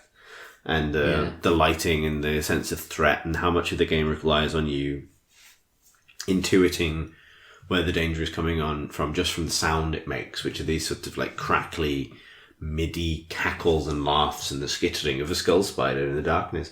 And that's my hand gesture for that, by the way. It's a dead one of these. It's undead though, so it's sideways. Neither one realm nor t'other. But no, it's fabulous. It's so good, and so it's a game that I'm always happy to dip back into, just because it's so kind of honed, and you never really forget it. Like the skills you develop just by repeating and repeating and repeating. It's like riding a bike in hell. Riding a bike made of bones. Yeah, through a skull spider. We went through a phase at RPS where I'd see Alice logging on for a few seconds, from maybe a minute or two on Steam in between news articles, or I'd be like, Adam's just logged in. Oh, Graham, you're in there, are you? And so they ended up getting good, which I regretted when we did the RPS Sports Day. If only there was someone who could step in to be, to help. Unfortunately, Alice had you on her friends list and saw that you changed your name. I changed my name to Pip, and definitely Pip. That was Yeah. just to really get the name. I don't know how they saw through that. I know. It's good. It's basically perfect. I don't know what you do to it to make it more kind of deliver what it was trying to do. So why isn't it people's game of the year? because I actually, partly because Dishonored 2 exists, but also because I thought it came out last year.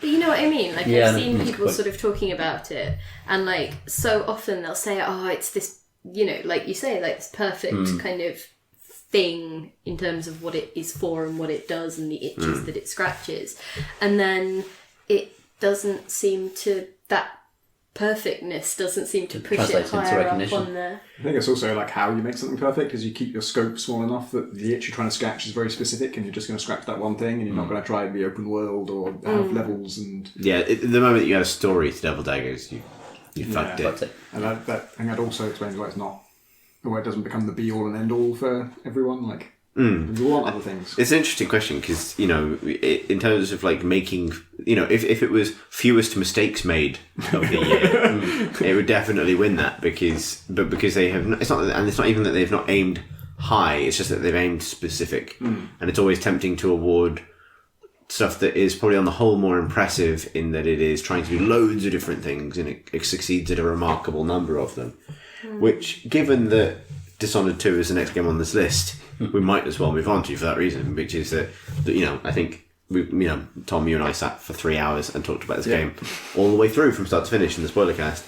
But I think my closing note on it would be, for a game of that scope that is being a 10, 12 hour on the surface, only 20 hour if you keep, if you replay a thorough adventure game with multiple approaches and stuff, it gets so much right, from the visual design to the writing to the audio to the level design to the really important stuff which bounces off level design, like power design and the AI and the way it facilitates lots of different approaches to a high degree of skill. So you can be very, very good at combat, you can be very, very good at stealth, you can be very, very good at using powers in creative ways. And then it spreads that across two different characters who engage with the game completely differently, but who each have lots of freedom to tailor their approach based on specific uses of their different powers and so on. The fact that it pulls all of that off and very rarely fucks anything up makes it, I think, completely remarkable. Yeah, I think that's definitely one of the reasons I've been replaying it way more than I replayed Dishonored 1, because Dishonored 1 does have some bits that kind of drag or that aren't really sort of like the Flooded District and a few other bits that are kind of there to serve the story and there to progress you along to the next place. Whereas Dishonored 2 feels much more like it's just 8, like, I forget what the word is, but like centerpiece missions. Like each one is just has a really distinct theme, and it's gonna check all the boxes that I want from an immersive sim mission, which is it's going to be very open. It's going to have loads of different routes to the objective. It's going to be very free about what you do when you get to the objective. Objectives are usually just to kill or non-lethally dispose of somebody, rather than being pull a switch or go through a door. And so it's also really, really enjoyable to replay. It just feels like you get to pick a play style and then try these missions in that new way. And I have started my no powers playthrough now. What you said about that in Dishonored 1 definitely applies here, where taking powers away from yourself makes you engage with the other systems more and look at the layout of the levels in a much more kind of traditional way. When you have Blink, you're looking at levels like, oh, where would I like to go? I can go there. And when you don't, it's, where can I get to from here? And suddenly you're paying way more attention to the routes and kind of the physical geometry of like, is that ledge high enough for me to get onto or low enough for me to get onto? And I found myself using stuff like, it actually wasn't this playthrough, it was the one where I was trying to not hurt anybody, and I wanted to steal runes from in front of like a whole bunch of people who are at, there's like 2 people at this table, 3 people at that table, 2 people at that table, 2 people patrolling all the way around it, and I've got to get a rune from right in front of like 3 of them are sitting at a table just looking at it, and I can't hurt any of them. And so I set fire to a wardrobe on the other side of the room, like with an incendiary bolt. I was up in a lampshade, up in a chandelier, and I fired a incendiary bolt into a cabinet, which I think even broke the glass, so it made loads of noise, and then it was on fire, so everyone just runs towards it, and as they run towards it, I kind of jumped down behind them, grabbed the room from the table, and just ran out the other door. And that's something I never did when I was letting myself attack other people, and you wouldn't really think to do it, and there's no real reason to. But as soon, like, the more restrictions you impose on yourself, the more you discover about that game and how rich it is and how many different ways of playing it there are. It's amazing to me that those levels of spaces are able to contain so many different just simple movement powers and still not be broken. Yeah. And still look like human spaces. It's just an amazing conflation ability design and like art passes to make this amazing world that looks like a real place, and yet kind of supports all these myriad different play styles. I should point out that even though, like, I pointed out earlier that it wasn't actually on my top 10, but that's not to say that I can't see why it's on other people's and maybe at the top of other people's, but it's because I can sort of appreciate those things from that sort of distant perspective or from like secondhand after hearing people's stories. But when I go to play it, like you said, it rewards if you're really good at combat, it rewards if you're really good at stealth. If you are chaotic and not very good at those things, then it can get quite samey, or it can get quite sort of, okay, I've holed up in my safe room, I'm just going to gradually go out, knock people unconscious or kill them and then bring the bodies back, and you sort of you turn into this weird spider. I think I called it like a murder squirrel on the RPS calendar entry for it, because I am just sort of at that point not making use of any of the things that you clearly find and that are there for me to explore. I'm just kind of, shit, I've got my safe room, it's got a pile of bodies in it, I'm just going to go out and gradually clear people away from a route. And you can kind of see how that becomes quite repetitive, and the only way that I've found to really engage with it is to play it on console and have somebody next to me, just so that they are laughing along with the ridiculousness of it, because that helps make it a performance or make it like a shared fun thing, rather than being like, oh god, there is a great game in here and I just can't get to it and I'm just doing the same thing over and over. So it's been really cool hearing like how other people have been doing. Do you agree? Sure. So we're going to take a break. It's really hard for us to cut this in a way that isn't obvious. So it's going to make it really obvious. We're going to take a break. You won't tell. You should do like the test card. You should do like a Crate and Crowbar version of a test card. Put this postcard in front of me. Well, yeah. BRB. So next up we have Far Cry Primal. Yes. That's definitely not what I wrote. It looks like Primal. Hard to spell, but it is nonetheless a game. We're talking about games that were overshadowed this year. Poor old Caveman Far Cry. Yeah, it didn't seem to sort of resonate with anyone except me, pretty much, and a few of my friends. My friend Zach got really into it. And to me, it was like, I've talked many times in this podcast about how much I love taking down outposts in Far Cry 3 and 4. And this absolutely has that.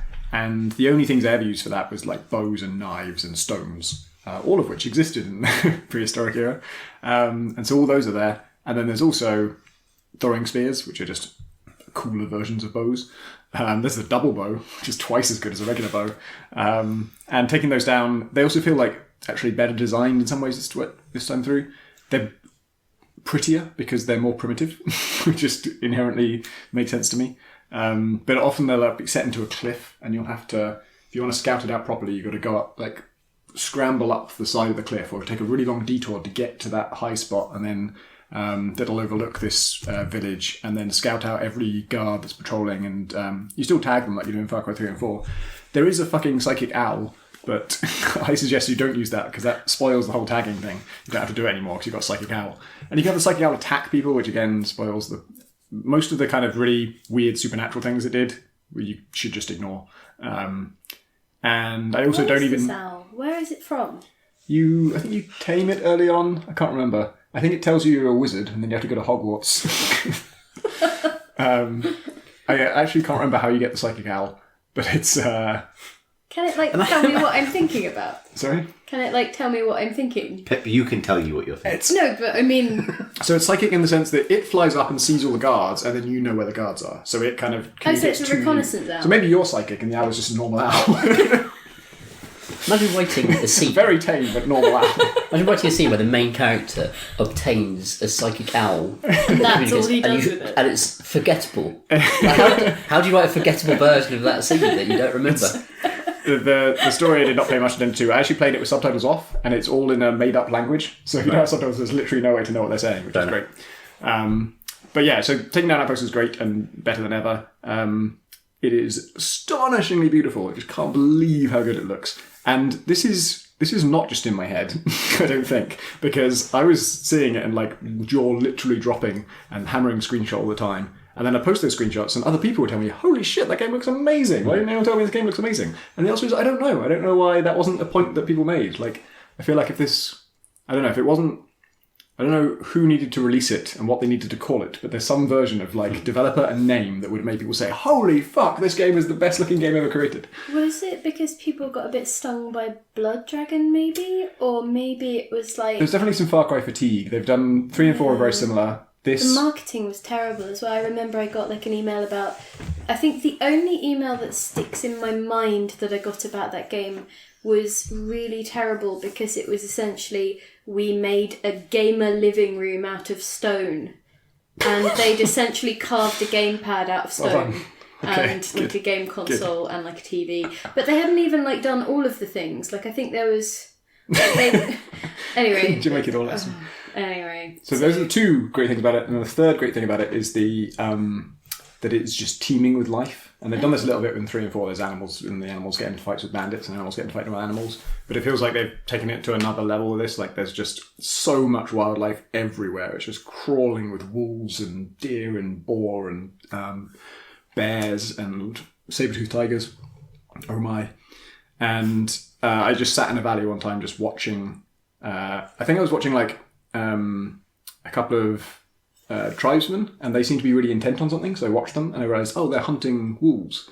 And then they got into a fight with the wolves, and I think the wolves killed them, and the wolves started chasing some boar, and then the boar ran off, and the boar startled some deer, and the deer ran somewhere else, and then a bear showed up, and then some more tribesmen were walking past the bear, and then they saw the bear and started to just yell and run, and the bear attacked them, and they fired flaming arrows at it, or like a torch or something, and set fire to the bear, and now there's a flaming bear. The flaming bear is running through the valley, burning down all the trees that it passes, and then some of that is startling other wildlife which is running out in different directions, and it's just amazing to watch. Like I can just sit there and watch that game unfold without interacting with it in any way and be happy.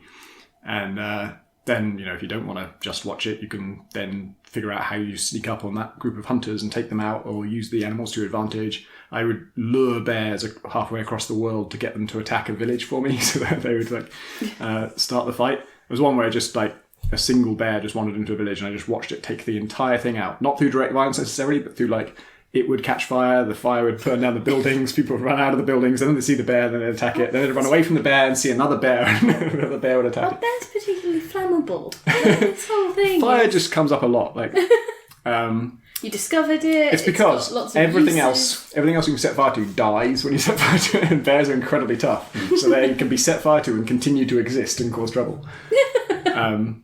And also, all of that, it happens at night as well, and it's different at night because different types of creatures come out at night, and the night is just, again, beautiful, but also, like, very dark, but you can still see what you're doing, but it's just terrifying. Like, you can only just see what's in front of you, and you just hear the howls all around you, and you can tell, like, the predators are out.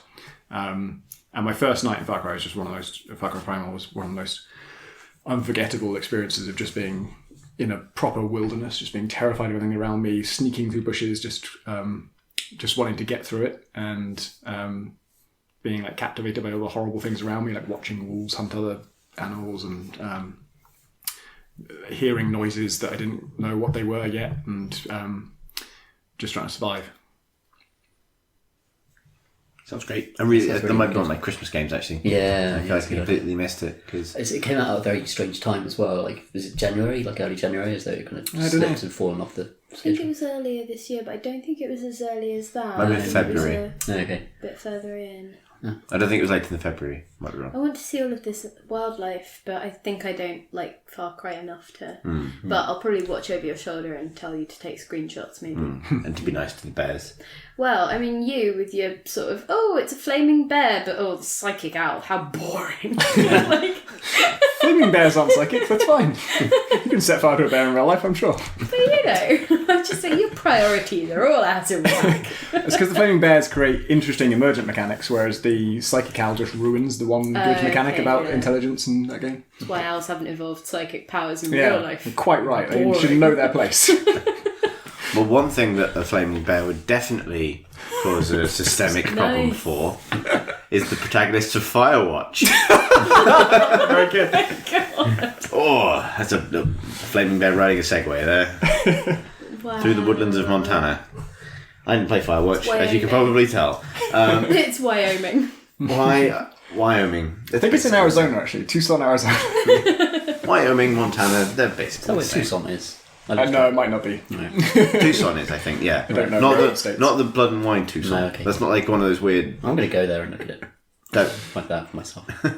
I like Firewatch. brilliant. Great. Great. I really love the sense of place, the colour palettes, Yeah. like the actual look of the game. The story itself was kind of not... like, it wasn't top... I was going to say top drawer. That's a sex thing, isn't it? Top shelf. Top drawer's fine, I think. Top... What do you mean? Like, I think top shelf is like where the dirty mags are. Right. Top drawer is just a very good It's drawer to top keep drawer. things in. Okay, fine. Keep your jewellery in the top drawer, right? Yeah, maybe? I can And do your the condoms. box. But you say top shelf, they're both fine. Anyway, so... you Top put- story.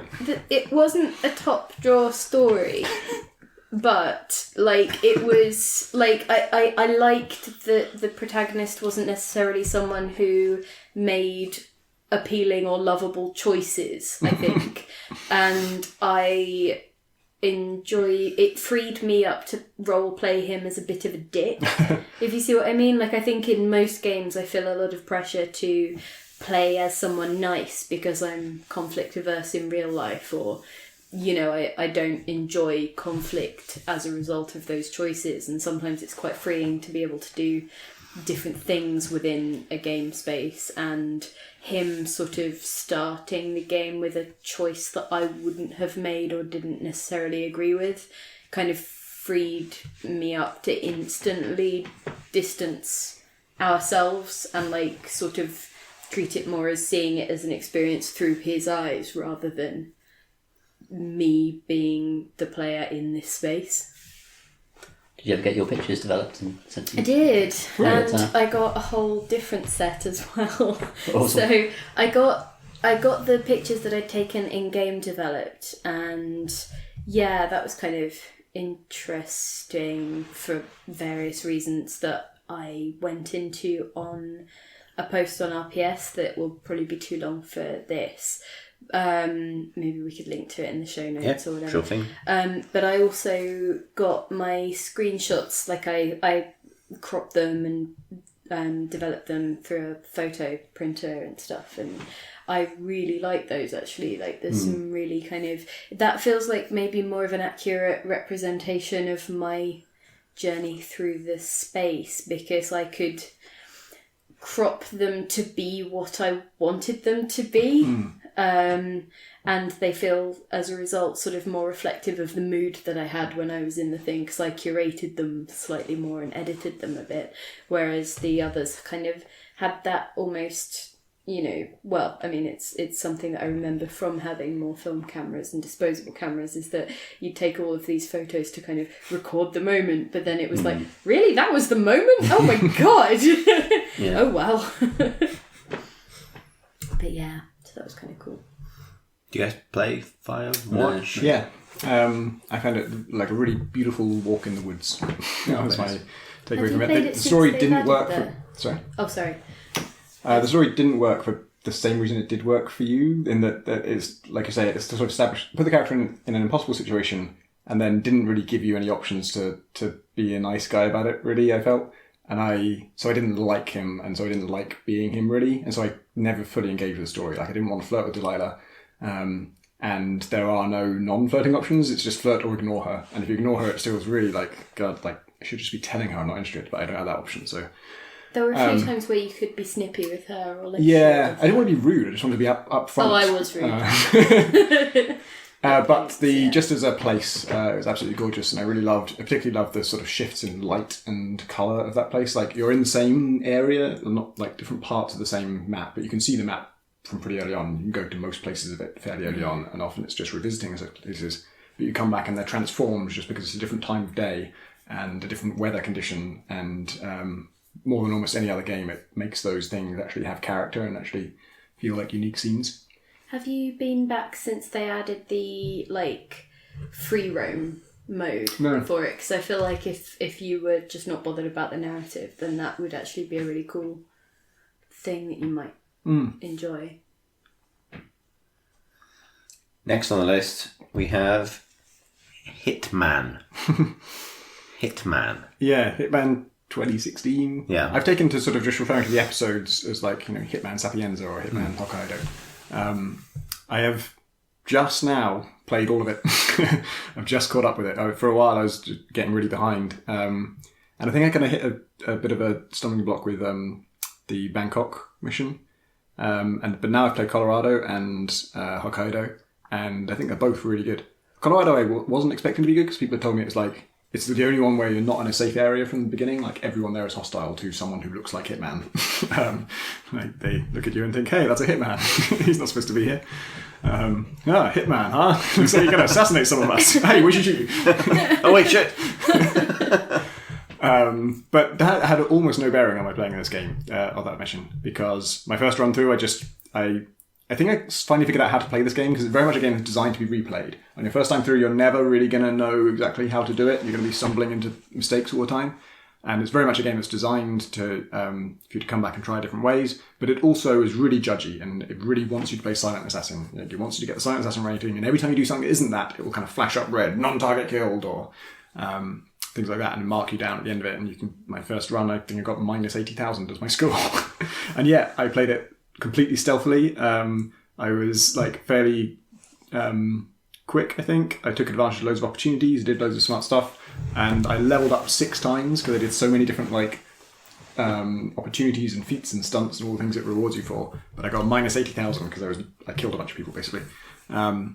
And I've decided that's the way to play it. Like on your first playthrough, just don't worry about killing people. Don't worry about like fucking it up. Just kind of explore it and get through it, and just whoever you need to kill to make this part easier, just kill them. And then after you've done that, you unlock so much stuff that when you play it again, you've now unlocked starting locations, and often those starting locations give you a disguise already. So you just start in the greenhouse with a greenhouse guy's outfit, or Greenhouse guy. greenhouse guy. I think there is like a greenhouse militia man or something. Hey, greenhouse guy. That's a type of disguise. And so from then on, it doesn't matter that it's theoretically a mission that's hostile to you from the start, because it's not, because you're wearing one of their disguises now. So that works. And I just really enjoyed that. Is a mission where this Hitman, they do have huge open levels, and they're incredibly rich with opportunities and ways to exploit them and things you can do. Loads and loads of, like, weirdly, again, the main narrative of the story is not particularly interesting, but the way story is woven throughout the levels is great, and there's just so much dialogue in that game. There's so many people talking, and sometimes they're saying dumb, funny things, and sometimes it's kind of intriguing. And in theory, on paper, it sounds like kind of Blood Money writ large, and just like 10 times better than one of my favourite games of all time. But it doesn't always work out that way when the missions are super high security, because very often there's 2 targets, and each one has like 2 bodyguards who follow them everywhere they go. And the only way you can ever get them away from those bodyguards is to take advantage of one of the opportunities, which are these pre-scripted things of like, if you find this guy's secret cocktail recipe, then you can stand at the bar and make him that cocktail, and then if you'd poisoned that, then he's poisoned now. And there are a bunch of those, but those still feel like playing into the designer's hands. It still feels like choosing one of the options the designers have given you. I don't find those that satisfying. Whereas Colorado, and to some extent Sapienza, and all my favourite missions in this are ones where you don't have to use the opportunities to get people away from their bodyguards.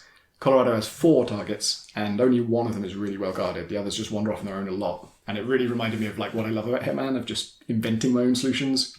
It doesn't even have to be one that no one's ever found before, or the designers didn't know I could do. Just the feeling of like figuring out for myself how I do this is so satisfying. There's one where I just noticed there's a challenge for crushing this woman under a car in the garage. And I already knew the car in the garage where you press a button and it slams down. And there's a guy working on it, and he's frequently underneath it. It's very easy to kill him with it. But she never goes under it, as far as I can see. But there's a point in her patrol route where she goes a little bit near it. And so you could throw a coin under the car, and she would hear the noise and come and investigate. Except that guy's there, so he hears the coin and he goes to investigate. So then the next step is like, okay, well, I've got to get rid of that guy. So then I ended up like, him investigating coin is no good because I don't want to crush him under the thing. I don't want to kill him. And there's loads of people around, so it's not that great to be seen killing him. But if I placed my gun on the ground in his garage, then hid behind a toolbox, and then threw my coin at my gun, he would hear the noise, look around, see the gun, and then when he sees the gun, he's like, this gun shouldn't be there. And he walks over and picks it up and takes it to a safe room, at which point he's alone, and I can take him out then. And then I can go back to the garage and throw a coin under the car when she walks past, and now she's the nearest person to it, so she comes to investigate, and she walks under the car, and then I can press the button to crush her. And there's a challenge for that, so the developers know you can do that, and they've thought of it. But I felt like the process of doing that was me figuring out how to do it, and it's probably not the only way. It might not even be the way they were thinking of. But that's the process I enjoy with Hitman. And so this Hitman does have that, but every now and then it's, I think, too high security, and so the ones I enjoy are the ones where you can play around more. Do you know what I would have done with the lady in the car? What? So I would have balanced the car on top of a half-open door, and then when she walked through, she would open the door and it would fall on her. It's a and classic she would prank. be squashed. I think you're envisioning quite a different game to Hitman. I think I'm envisioning like the Hitman Chuckle Brothers expansion. Like Rotherham. Chuckle Brothers with a gravity from? gun. The Kerbal murder program, where it's all about weird kind of physics object calamities and taking people out. That would be great. That would be good, Yeah, actually. Hitman was sort of almost made it onto my list, but didn't quite because I think there were better stealth murder games this year to a greater extent. Well, to be honest, but it definitely was like one of the games I played the most of. Like, I kept coming back to, and I think it deserves quite a lot of credit for at least the experiment of the elusive targets. Like, I don't think it quite worked out. Yeah. I think they were actually too frequent. They should have been. Yeah. They should have been more substantial and less frequent, rather than like one a week or whatever it felt like for a while. But stuff like that was really cool. It felt very different to any other kind of stealth challenge. Like the experience of the first elusive target was great, and like genuinely unlike any other interaction I've ever had with a stealth murder game. And I play a lot of stealth murder games, so that was something special. Like just that feeling of like having to wait for the perfect moment because you don't get a second shot. And yeah, people have figured out workarounds and stuff since, but there was something about and even in the end, then it was really anticlimactic, and I just waited in a cupboard, walked out of the cupboard, killed the guy with the letter opener, and fucked off rather than do it elegantly. But that was my solution, and it worked. And there was a thrill to having done it, and then being able to tweet the score screen to say like, "I've done it. I've joined the club of people who've done it." And then subsequent ones is like, got a sniper rifle, went to my high, and shot him, because it turns out that's a really good way to kill people. It's really annoying. We tried to do that one as a team, and then you just sniped him and ran away, and I was like, and I was there. It was sad. Balance a car on a door. I was thinking gun. I was thinking gun from my sniping spot. Yeah. But nonetheless. Poison the jam, fling the jam onto the toast. Yeah. Not happening. No. Hitman's Also Hokkaido, impossible. Sorry, Hitman's Hokkaido mission is the place I want to live now. It's a super high-tech hospital, and it doesn't sound that appealing, but you walk around it, and it's like set in a mountain range in the snow, and it's got like a hot spa, and it's also like a beautiful, incredibly high-tech like hotel and resort, basically, that happens to be a hospital as well. And it's such a nice hospital. I would like to contract a terrible heart condition and have to go there for a long time. Is this your like Howard Hughes kind of like end condition? Great. So hang on, we've determined where you three want to live. Mm-hmm. I wonder where I want to live. Let's find out. Devil daggers. No. That's the worst game to live in. It's your tent there. Eternal, never-ending spider hell. Yeah. No. If you get beautiful high-tech hospital, you get fantasy south of France, and you get under the sea, or whatever it was. Man under the sea garden. Yeah. Then I don't have to live in eternal spider hell. Okay, fine. Where do you want to live? I think there's some space games on the list. Are you going to live inside a robot or something? Well, let me think. No, not inside a robot. You say that as if it's ridiculous. It's like on your bucket list, I'm sure. I'll get to it. We'll get to it when I get to it on the list, because I'm not sure what it is yet. Next on the list, though, is Hollow Point. That's a VR game that, the only VR game that's on my list, that I almost forgot about because I've just been finding VR games in a different category to video games. And then I realised, oh yeah, that came out this year. And it was amazing. It's a Vive game where you're in like a virtual dojo and you have a bow and arrow. And initially they're just cubes that appear around you, and you shoot the cube. And when you shoot it, it fires a bullet at you, and you have to physically dodge that bullet with your body. And there are many cubes at once, and so if you want to play it efficiently, it involves shooting this one, and then while you're dodging the bullet from that one, shooting the other one. And something about dodging and aiming a bow at the same time is incredibly cool. And it's one of those things where it goes as fast as you want it to go, basically. If you don't shoot them at all, it takes them a long time, but eventually they kind of expire and fire the bullet anyway. but once you've learned the basics, you'll be shooting them much quicker than that, and you can go as fast as you like. It's really just a question of like how much difficulty do you want. If you want to shoot like 3 of them in a row, then dodge all 3 of those bullets whilst also aiming at the 4th one, you can do that. And it's the game that really made me realise that VR is just a totally different realm for like skill, for the skill ceiling of a game. You have so much more expressiveness and precision in how you interact with these worlds, and it's so much more instinctive. You can just discover you have skills you didn't know you had, or develop them. And that thing of like spinning around on the spot, it's definitely a game where you turn around a lot, which clashes badly with the Vive's cable because you wrap yourself in it. I've learned to manage that now, and I've got better at it. But initially, like every time I never died, I would just every run ended in a cable. I thought you were talking about the cable actually killing you. I also did third Tom Francis in No, of course that killed me. But in the game, I never actually failed the game. I just would always kick the cable out before I got to that point. But now I've got to the point where I can manage the cable better. And when you're not thinking about the cable, it is the kind of game where you can like twist around on the spot, and as you're twisting to like face a threat behind you, on the way you notice like 3 other targets, and then when you like twist back to shoot at those, because you've already seen them, even in just like a split second while you're looking at something else, your subconscious has already like programmed into your muscle memory exactly how to hit them all, and you just shoot 3 arrows one after the other and hit all 3 like in rapid succession. You just feel so fucking cool. That sounds really fun. Yeah, sounds great. Let's play that actually. You need to get the Vive back. What are you doing? I need to stretch out my knees because I'm in this small corner. You can move your arms to over the top if you need. That's okay. Well, fine. Next on the list is Ollie Oxenfree. Another beautiful adventure game. Came out at a similar time as Firewatch, and also involves a radio as your main tool. It does. I really like this, and it stuck with me. It's kind of a horror adventure game, I would say. Very like creepy. in that horror that I was listening to a podcast called The Message around that same time, and it's kind of a sci-fi horror-ish radio play, basically, about like a message that has come from space or that seems to have come from space and also seems to be killing people who listen to it. And so in terms of its general atmosphere, it reminded me a lot of those kinds of stories, but also it revolves around a sort of group of teenagers on an island, and it was kind of I really like that those stories are getting a bit more airtime, and it felt closer to like young adult fiction. And I really liked seeing that, but also because of the radio side of things, you have to sort of tune in to sort of get some of the story content or to, for some of the puzzles and things like that.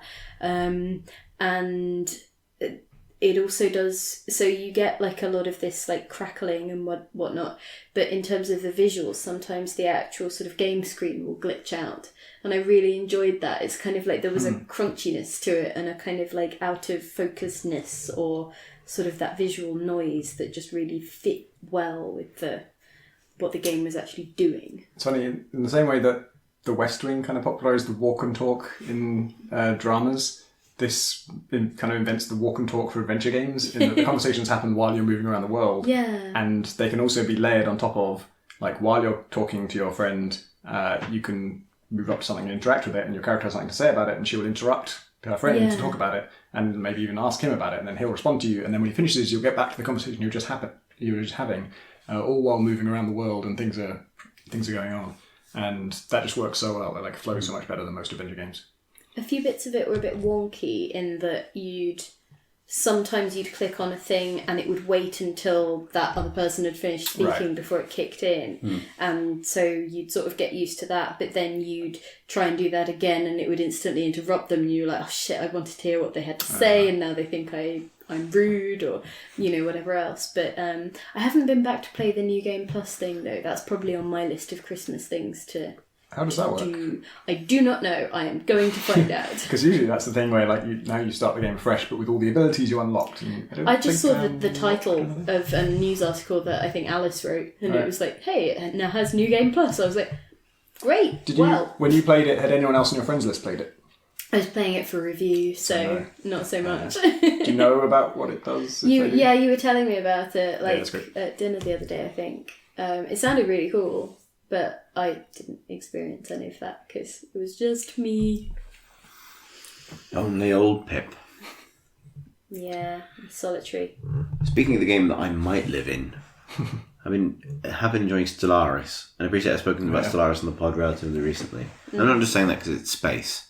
I'm saying that because it's beautiful. It's a game about, ultimately, really, like, it has its own twists and turns. Being a Paradox Grand Strategy game, the reason I put it on my list is because it's the first Paradox Grand Strategy game that I've really clicked with and that has made me want to kind of unpick that kind of thing and learn its ways.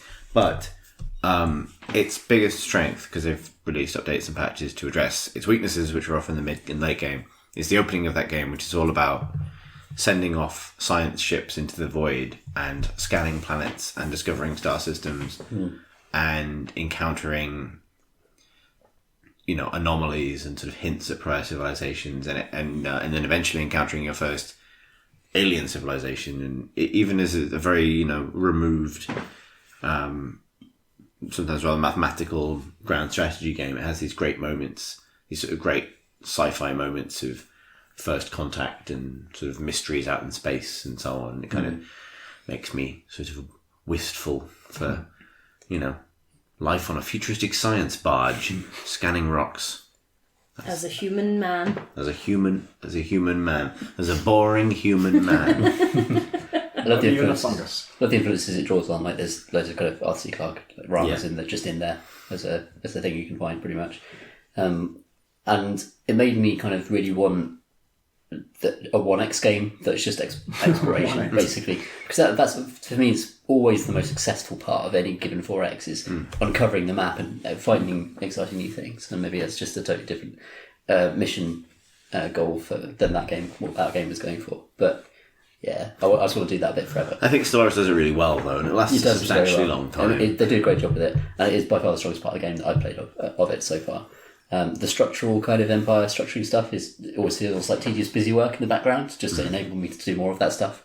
So, I mean, that's what I'd like for 4X games. Although I do like the drama that creates of I spoke about this in the pod previously, but the struggle to retain your values as due to the practical necessities of actually then running a civilization. Like, one thing it simulates pretty well is that transition from, like, optimistic space exploration to the tension of first contact to maybe the positive stuff about integration and becoming part of a galactic civilization or a galactic community.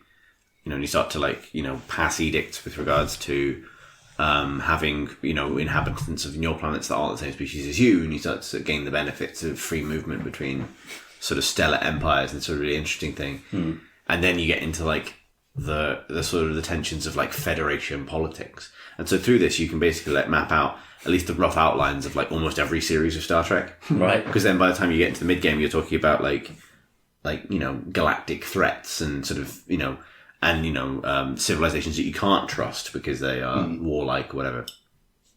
It's great, but it's got its problems, but it's always updating as well. It might be on our list next year, given the kind of way that Paradox treat these games anyway. The expansions do a lot for them, and a lot of the updates and patches do a lot for them. It's really exciting. Yeah, I have to admit, I started playing after its first expansion, which came out in November. Right. Was it Leviathan? Cool. The next game, I'm going to pick one I haven't played, because I'm probably going to sneeze again.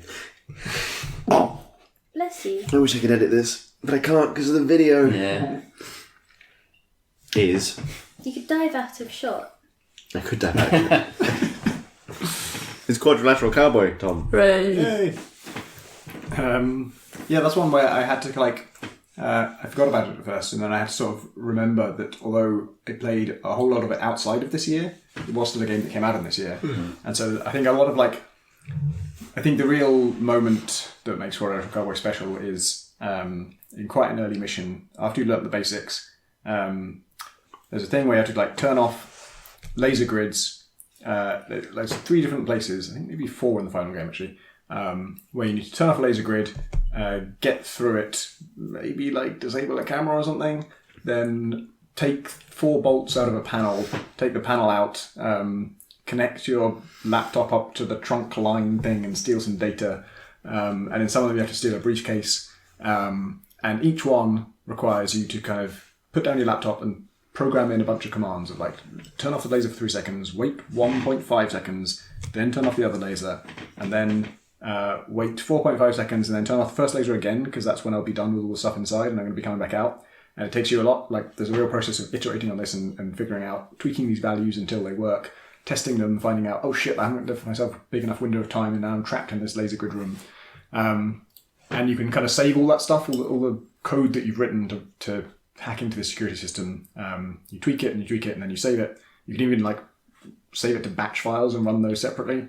And even when you die and get reset all the way back to the start, that data is not lost. So you still have your commands, and that's really what the progress you're making. Like actually going through the motions is very easy. And you keep tweaking this thing, and then eventually you just get it right. And once you don't know it's going to be the perfect run, but when you start, when you start it, but then when you go through the run that ends up being the perfect run, where your code is just good enough now, it just disables the right things at the right time.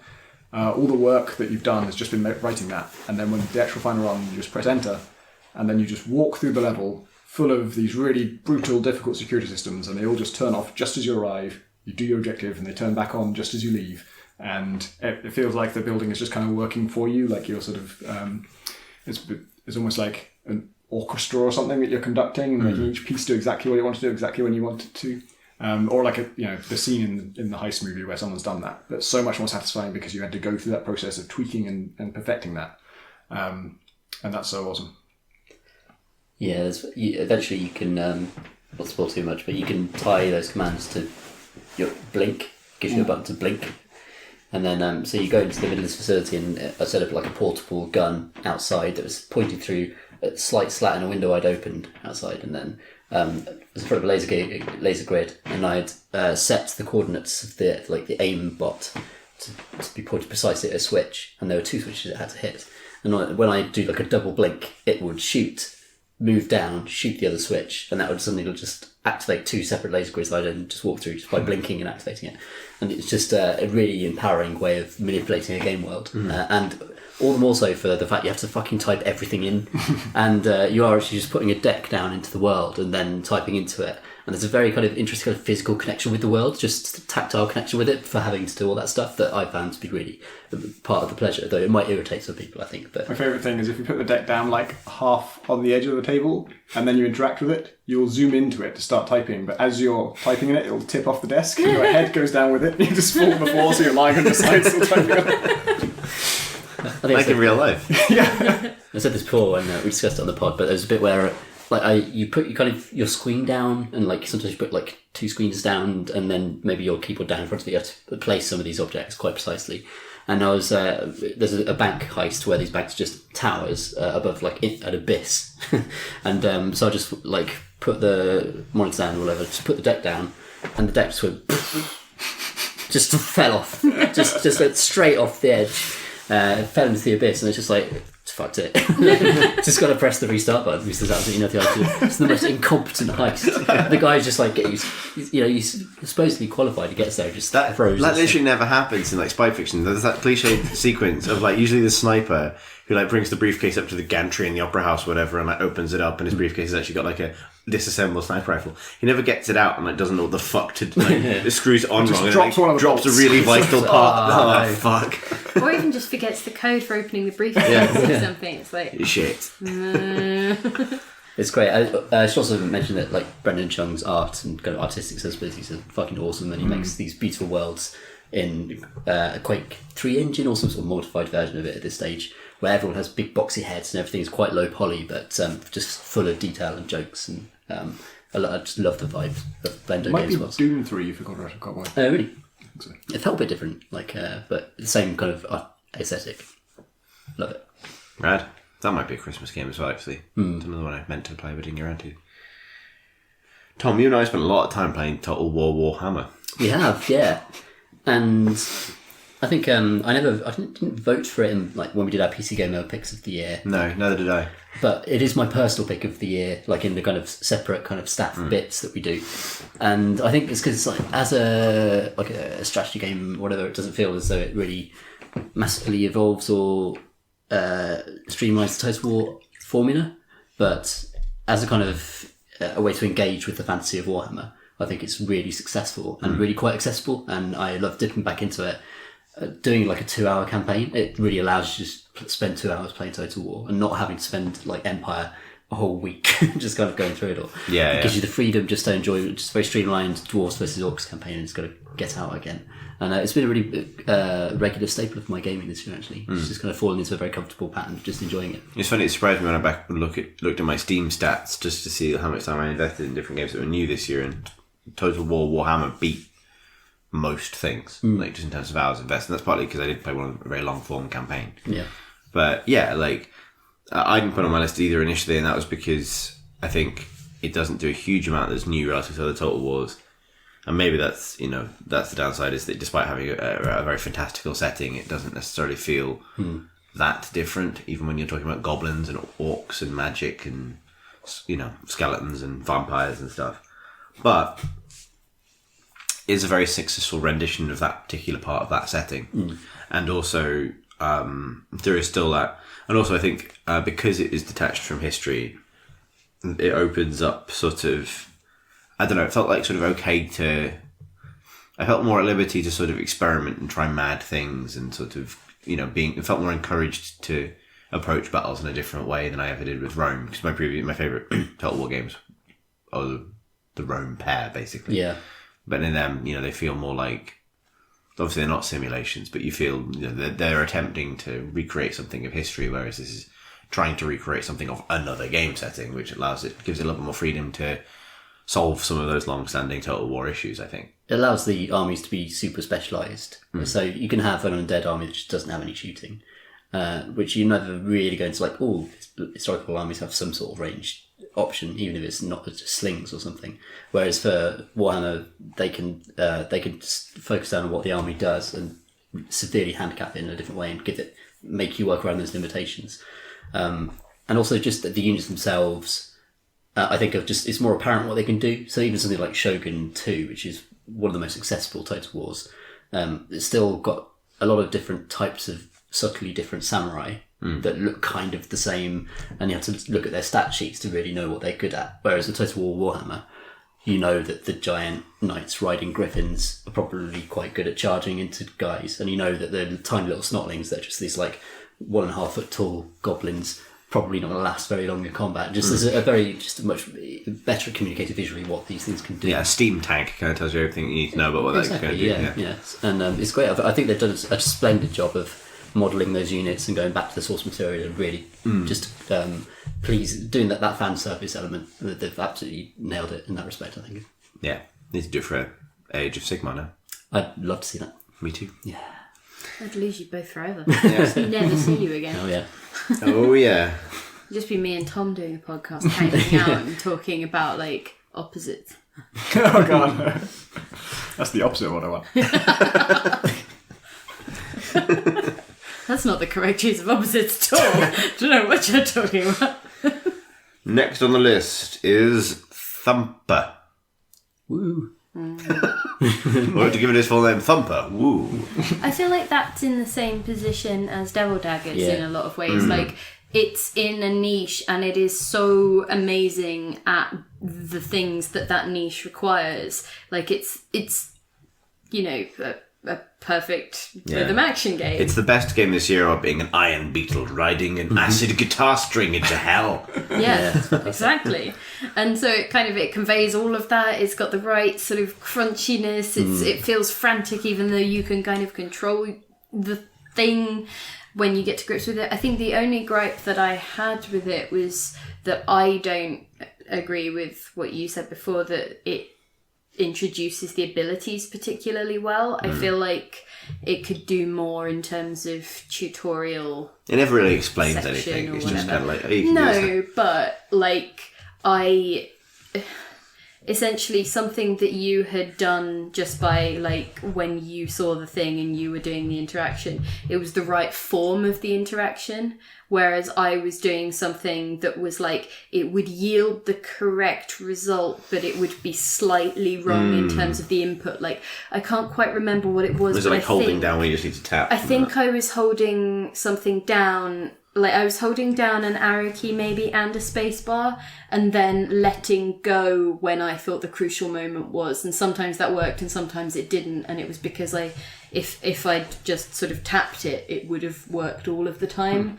But and so I thought that because that had happened, you know, like it was more a matter of whether you start off making the correct assumption and then it reinforces that, whereas, you know, you can just end up thinking, oh shit, I'm just not doing it right, and like failing again and again. But it's a game about failing again and again for some extent, right? Like you. But you fail if you fuck up the rhythm.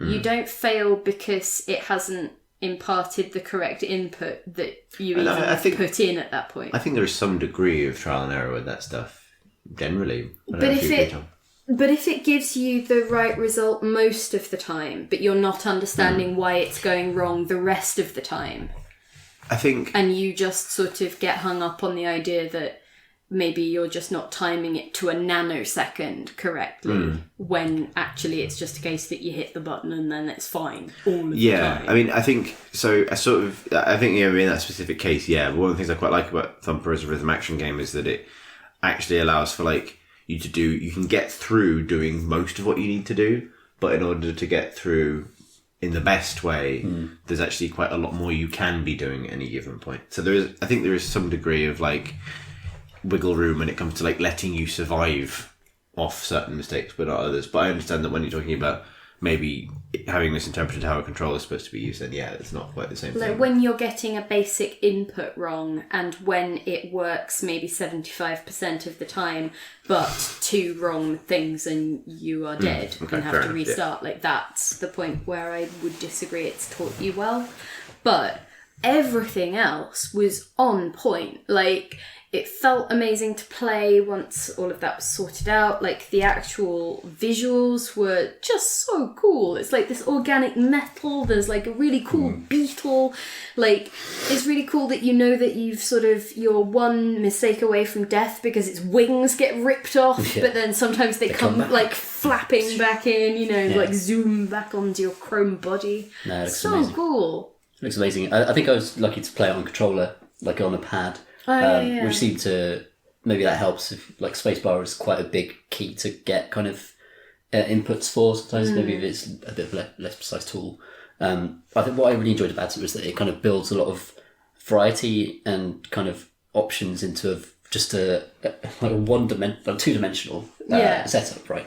But the idea that you can bounce off stuff, elevate, hit extra points, slam down to get points that then unlock other points. But there's so much kind of those are hidden mechanics that you get just by doing stuff, and that encourages you to replay and actually do the score attack thing, and kind of unlock all this kind of hidden potential in the route.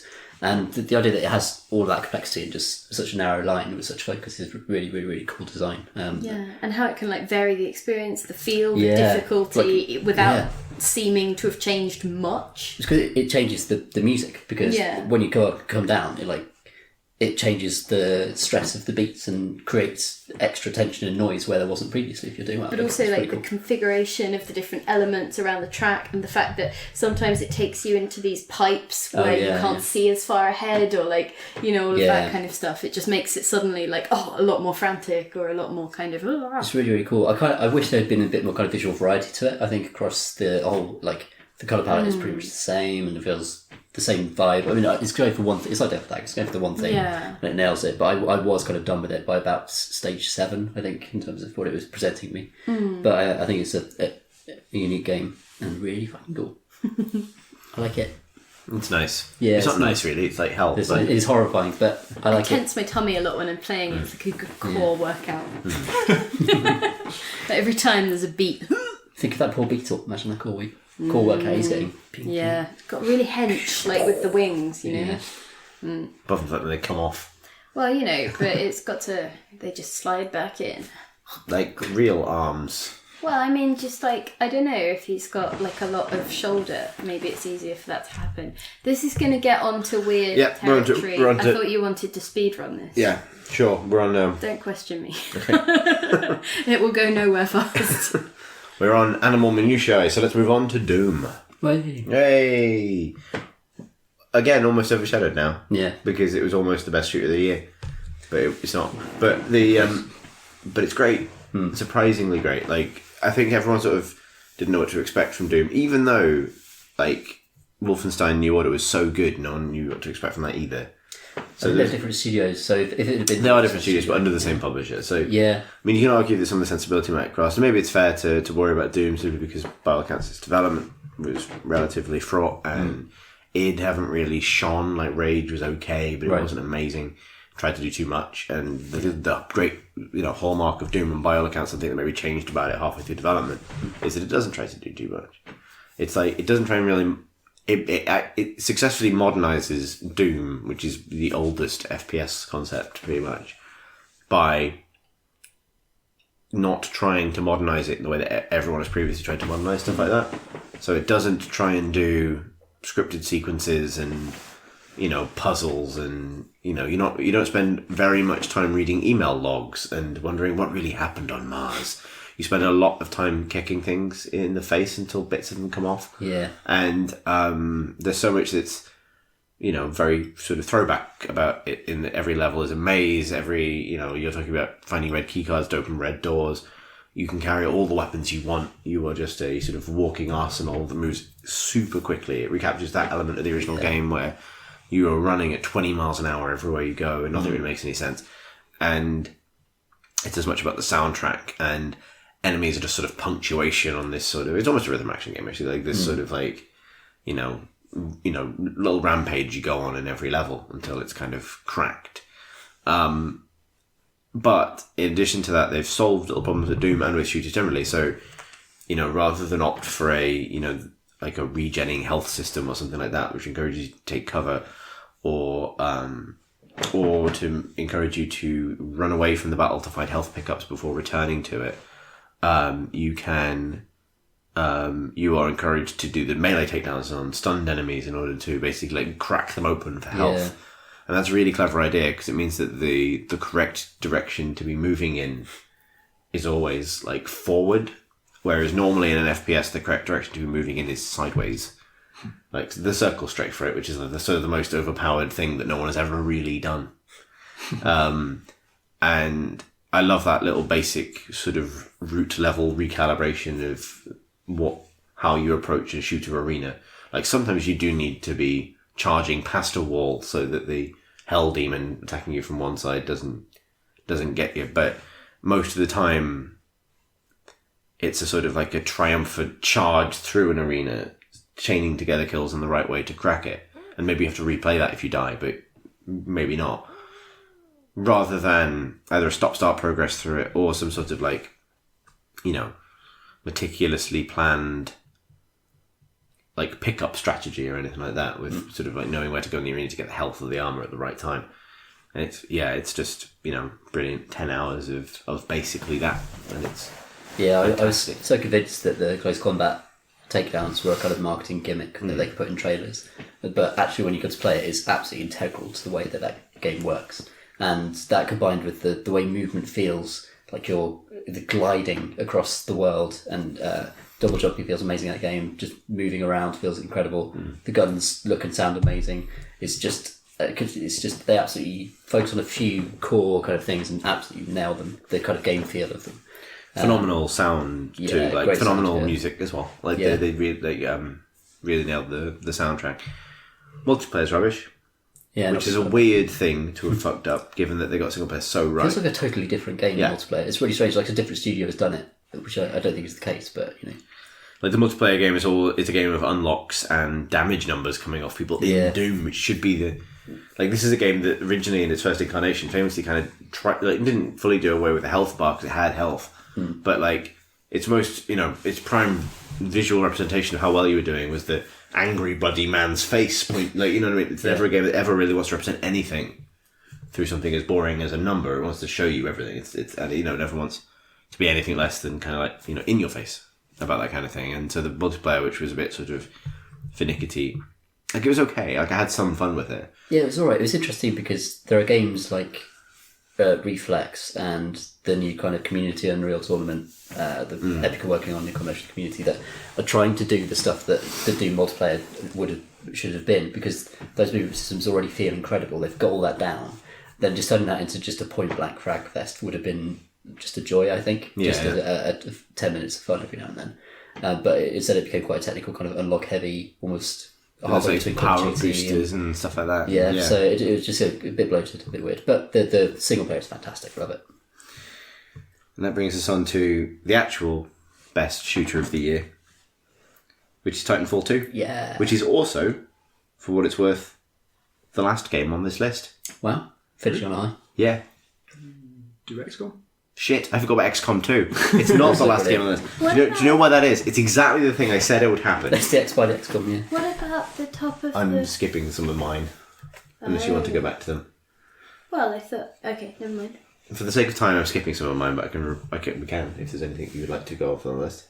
We could just mention, we should probably mention No Man's Sky. Sure, let's do No Man's Sky now then. Okay. Right. Because it's one of the games that I've probably spent the most amount of time in, but that hasn't been commensurate with enjoyment nor with expectation, I don't think. But I don't want to write that off because of those other things.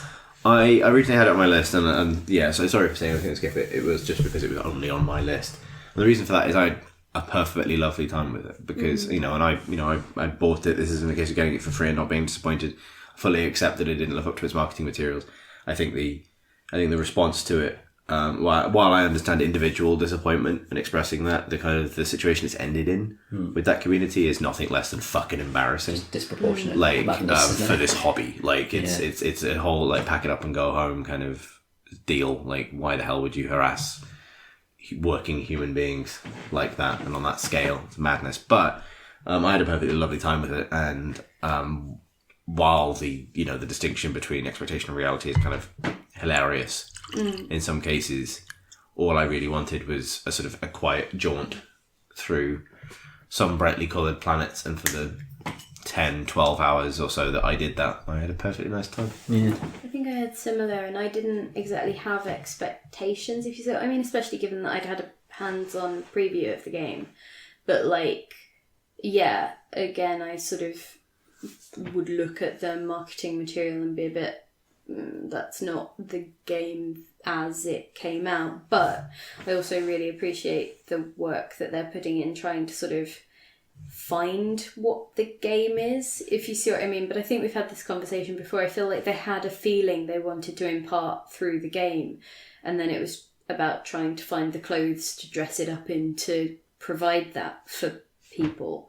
And so now it's more about sort of responding to community feedback in providing different tools so people can have different experiences. And I think behind Subnautica, it is my second most screenshotted game of the year, and I've had some absolutely lovely kind of times with it. I mean, I've uploaded so many videos of just me laughing at ridiculous animals that I've found, and they've been truly delightful, and I've really enjoyed that. But it's one of those things where it also gets a bit samey, or it gets a bit, it shows you its limitations sooner than you'd think, I think, but also not soon enough that you'd be able to get a refund if that wasn't what you were in for. No, but you know what I mean. I don't want to kick that kettle of bees.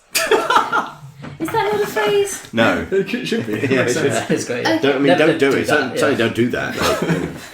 Anyway, so I don't want to kick that thing. We'll kick that kettle of bees when we come to it. Well, yes. So I don't want to reopen that debate in a kind of shitty way. But it is more kind of, I think that it would take more than 2 hours to sort of realise where the experience kind of stops providing you with new things. But I think that it that point isn't necessarily where you'd want it to be, or certainly it wasn't when the game was released.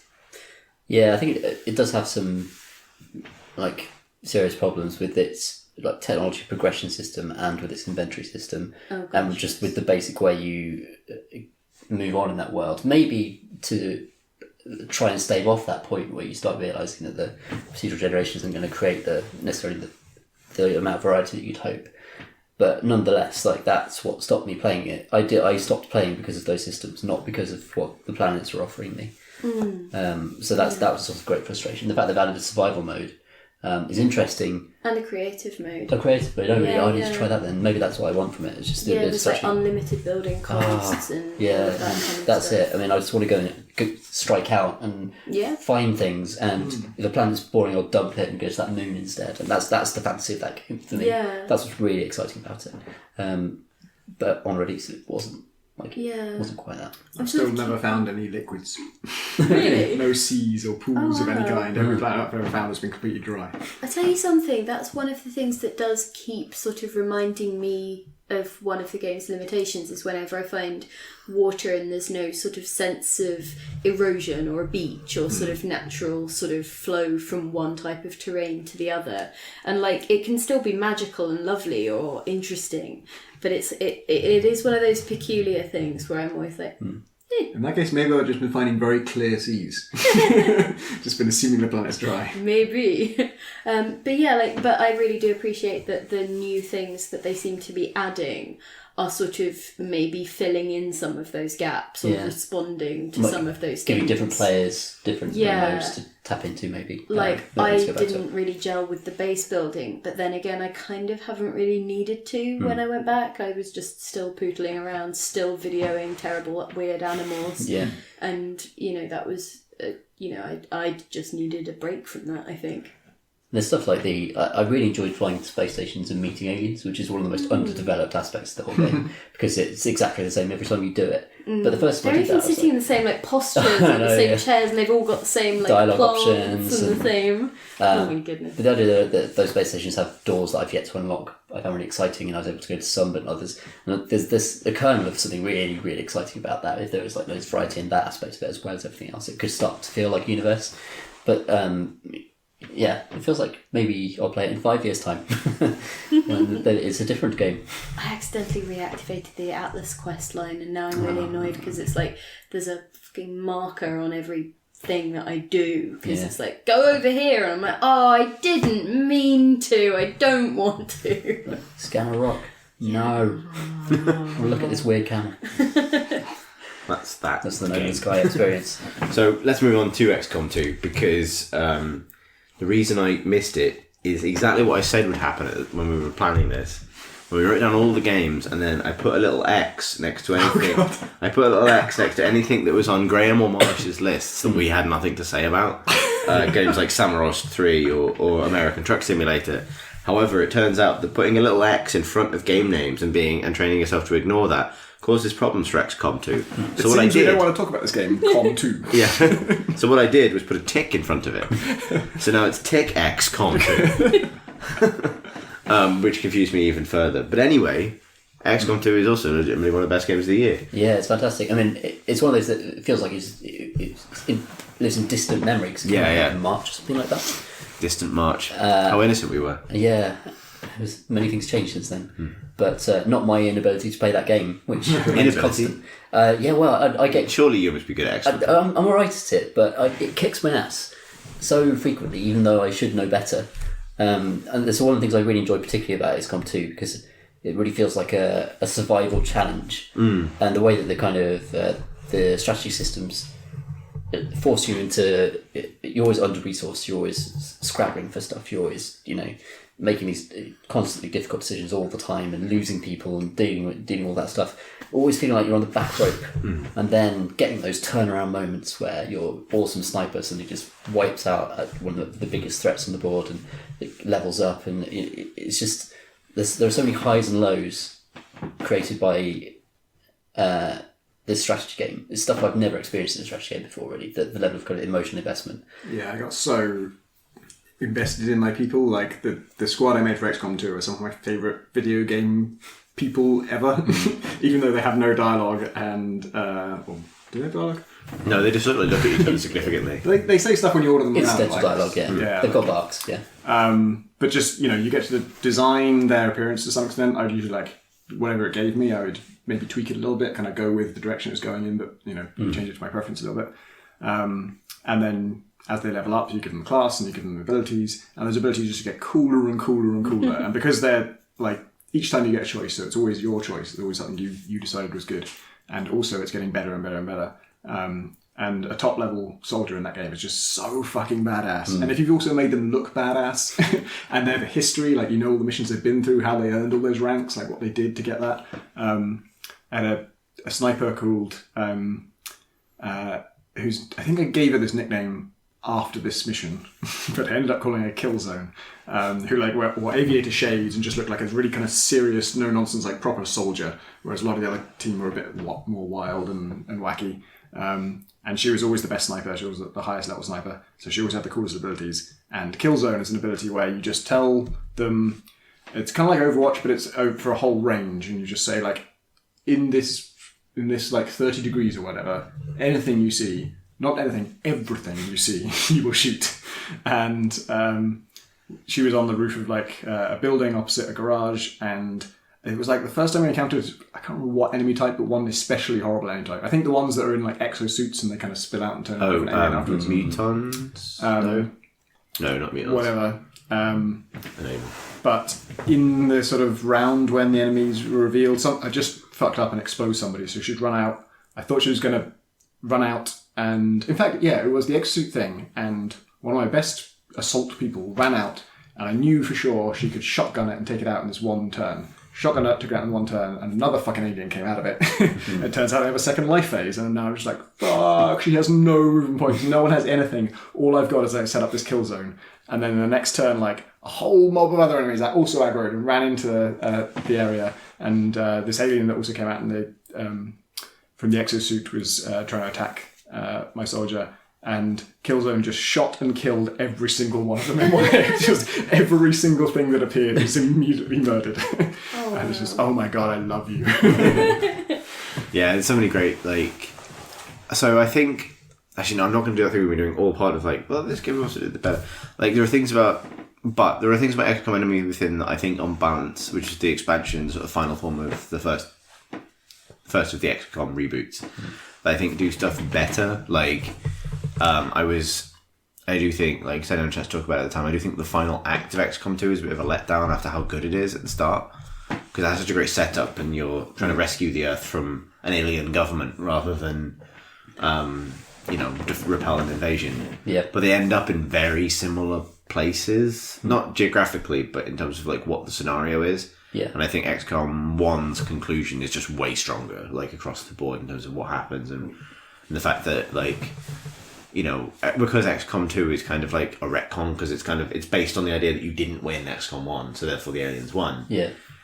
They end up returning to a lot of the same plot beats at the end of XCOM 2 and have sort of failed to move things forward, but also has fewer kind of like planned set pieces for your characters to kind of engage in and for particular ones to become special. Yeah. I think because they were worried about repeating one of your squad members at random is going to be a super powerful psychic plot beat from the first game, but it was such a cool thing.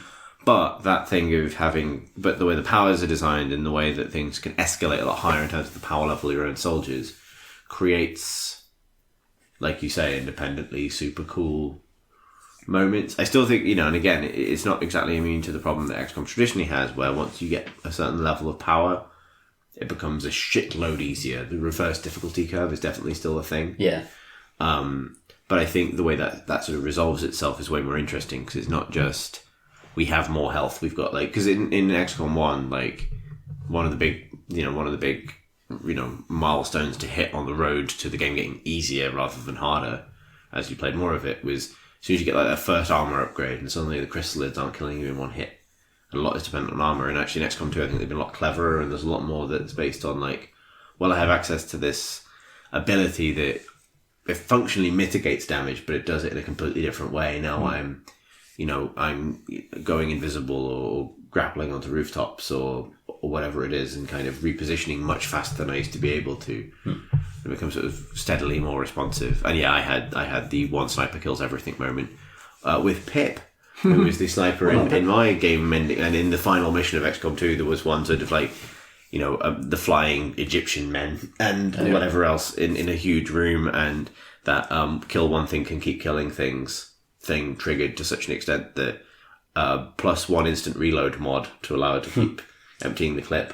I think Pip, sniper, I can't remember what your nickname was, killed 9 things in one turn. Wow. Sort of like endless bullet time spiral. It's great. That's I've awesome. had some really good turns in other people's games. Like, I Yeah. haven't played it myself, but Alice sent me a gif of, like, I think in her game I had white hair because I'd turned psychic or something.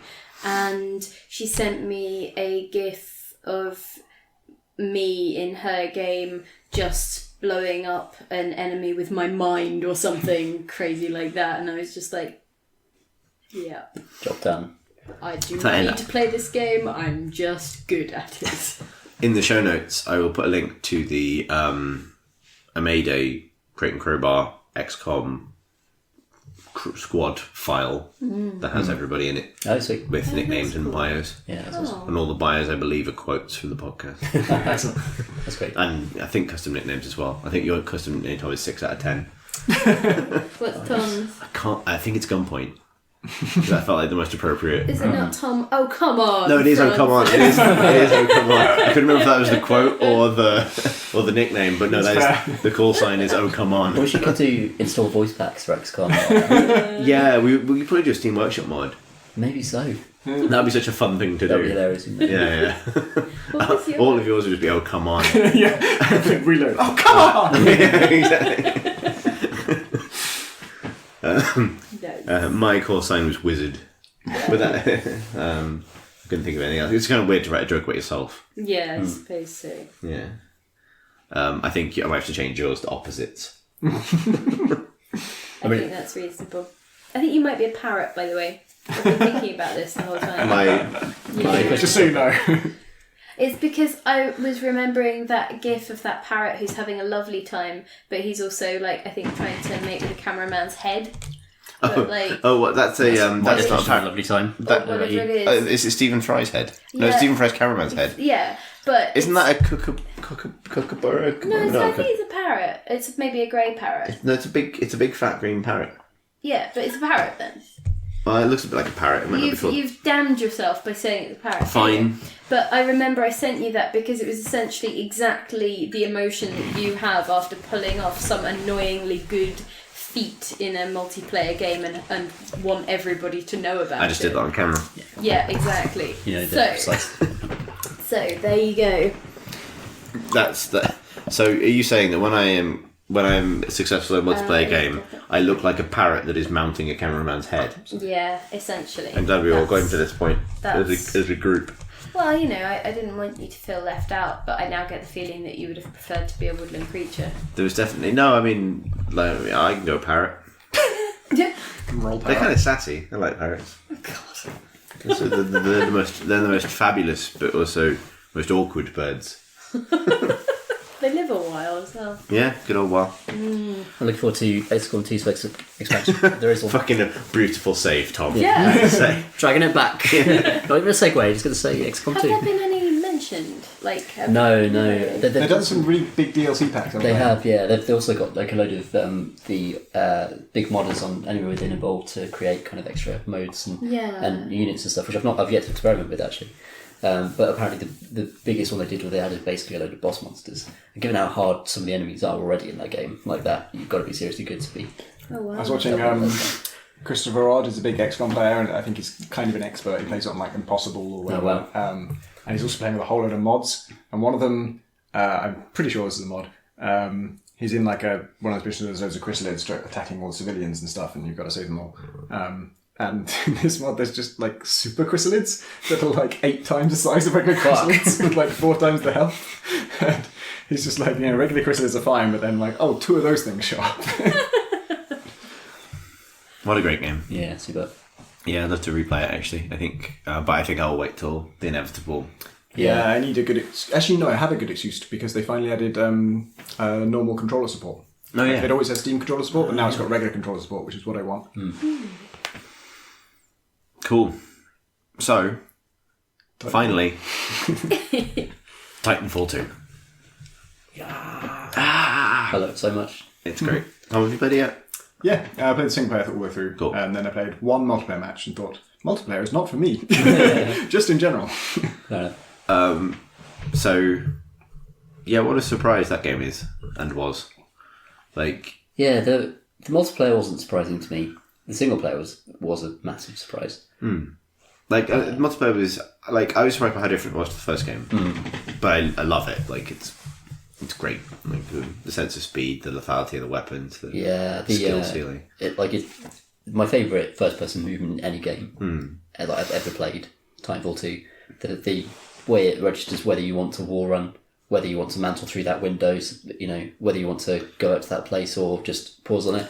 Like the way the systems kind of ensure what you want to do at any given moment is just as good as I've ever. Occasionally fucks up, but it's as good as I've ever. It's like if you were designing a control system for any kind of game that has any kind of ambiguity in what the player's intent might be.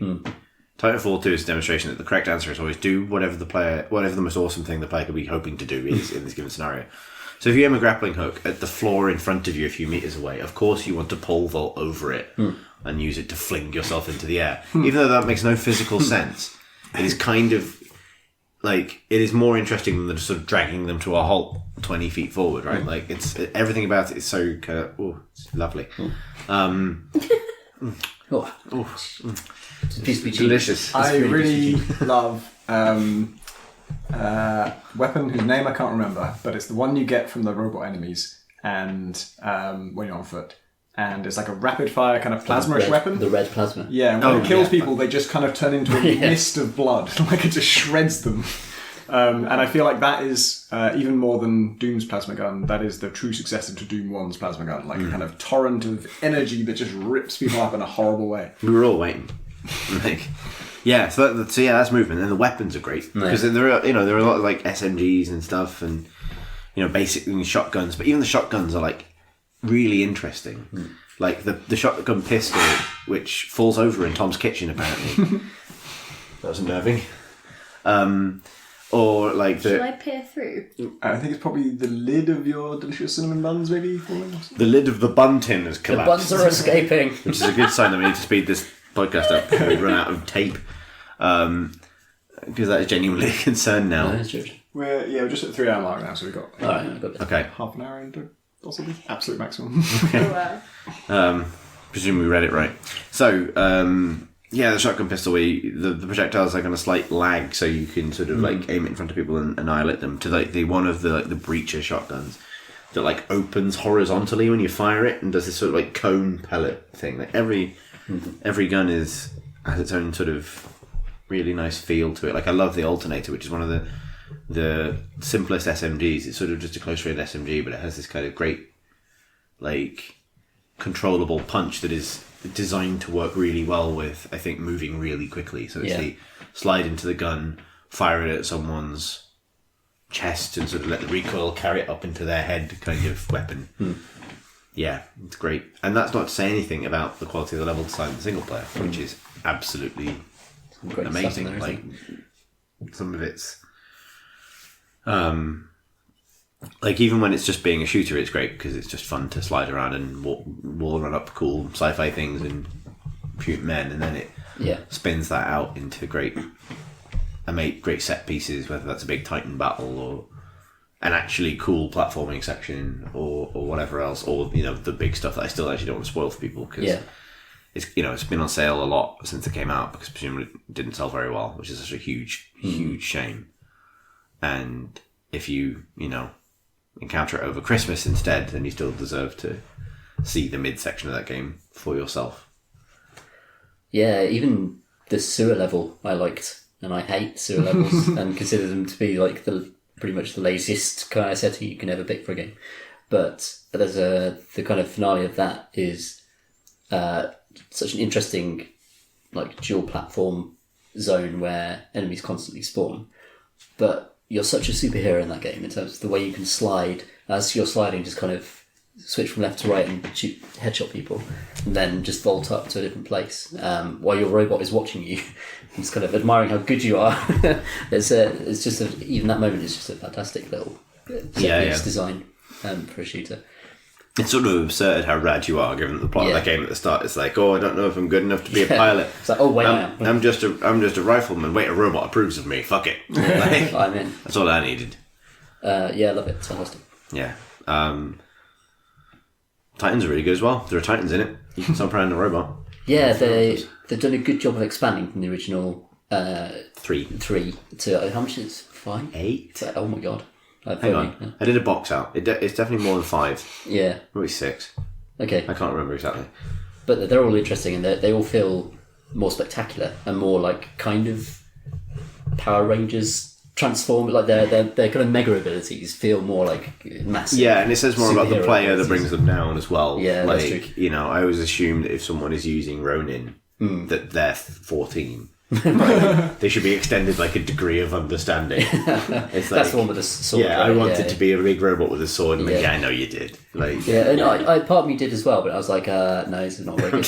I'm a 30-year-old man. The 30-year-old man actually fires a giant laser out of his chest. I've discovered in this game. That's my personality. that's Ian, isn't it? Ian. It's Ion, Yeah, but it's you know, Ion, but Ian. It's, I'm 31-year-old Ian. Yeah, because it's Ian, laser guy. Ian, Ronan, Yeah. Scott, Who's the heavy one? Who's the Legion. Legion is a gentleman's titan. Yeah. It's the chest was like, Someone with a chain gun. yeah. I most gentlemanly I exclusively use Legion because like I like the the daft huge titans, and he's the one that does the haka pose when he lands, Right. which is fucking amazing.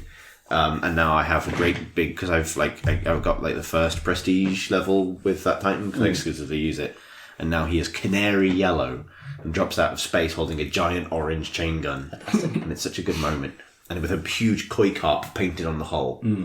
What a great game! It creates. I mean, but seriously, like it creates these like. I tell you what, if more of my friends were into it, it would happily and fully replace Overwatch. And the reason for that is because it does continue to surprise me with stuff that I wasn't expecting. Yeah. Like when you get the upgrade that allows you to hover, changes entirely how that game is, what that game is, because suddenly you get the ability that when you're in the air, which you spend a lot of time in the air in Titanfall, rather Was it on foot or as a titan?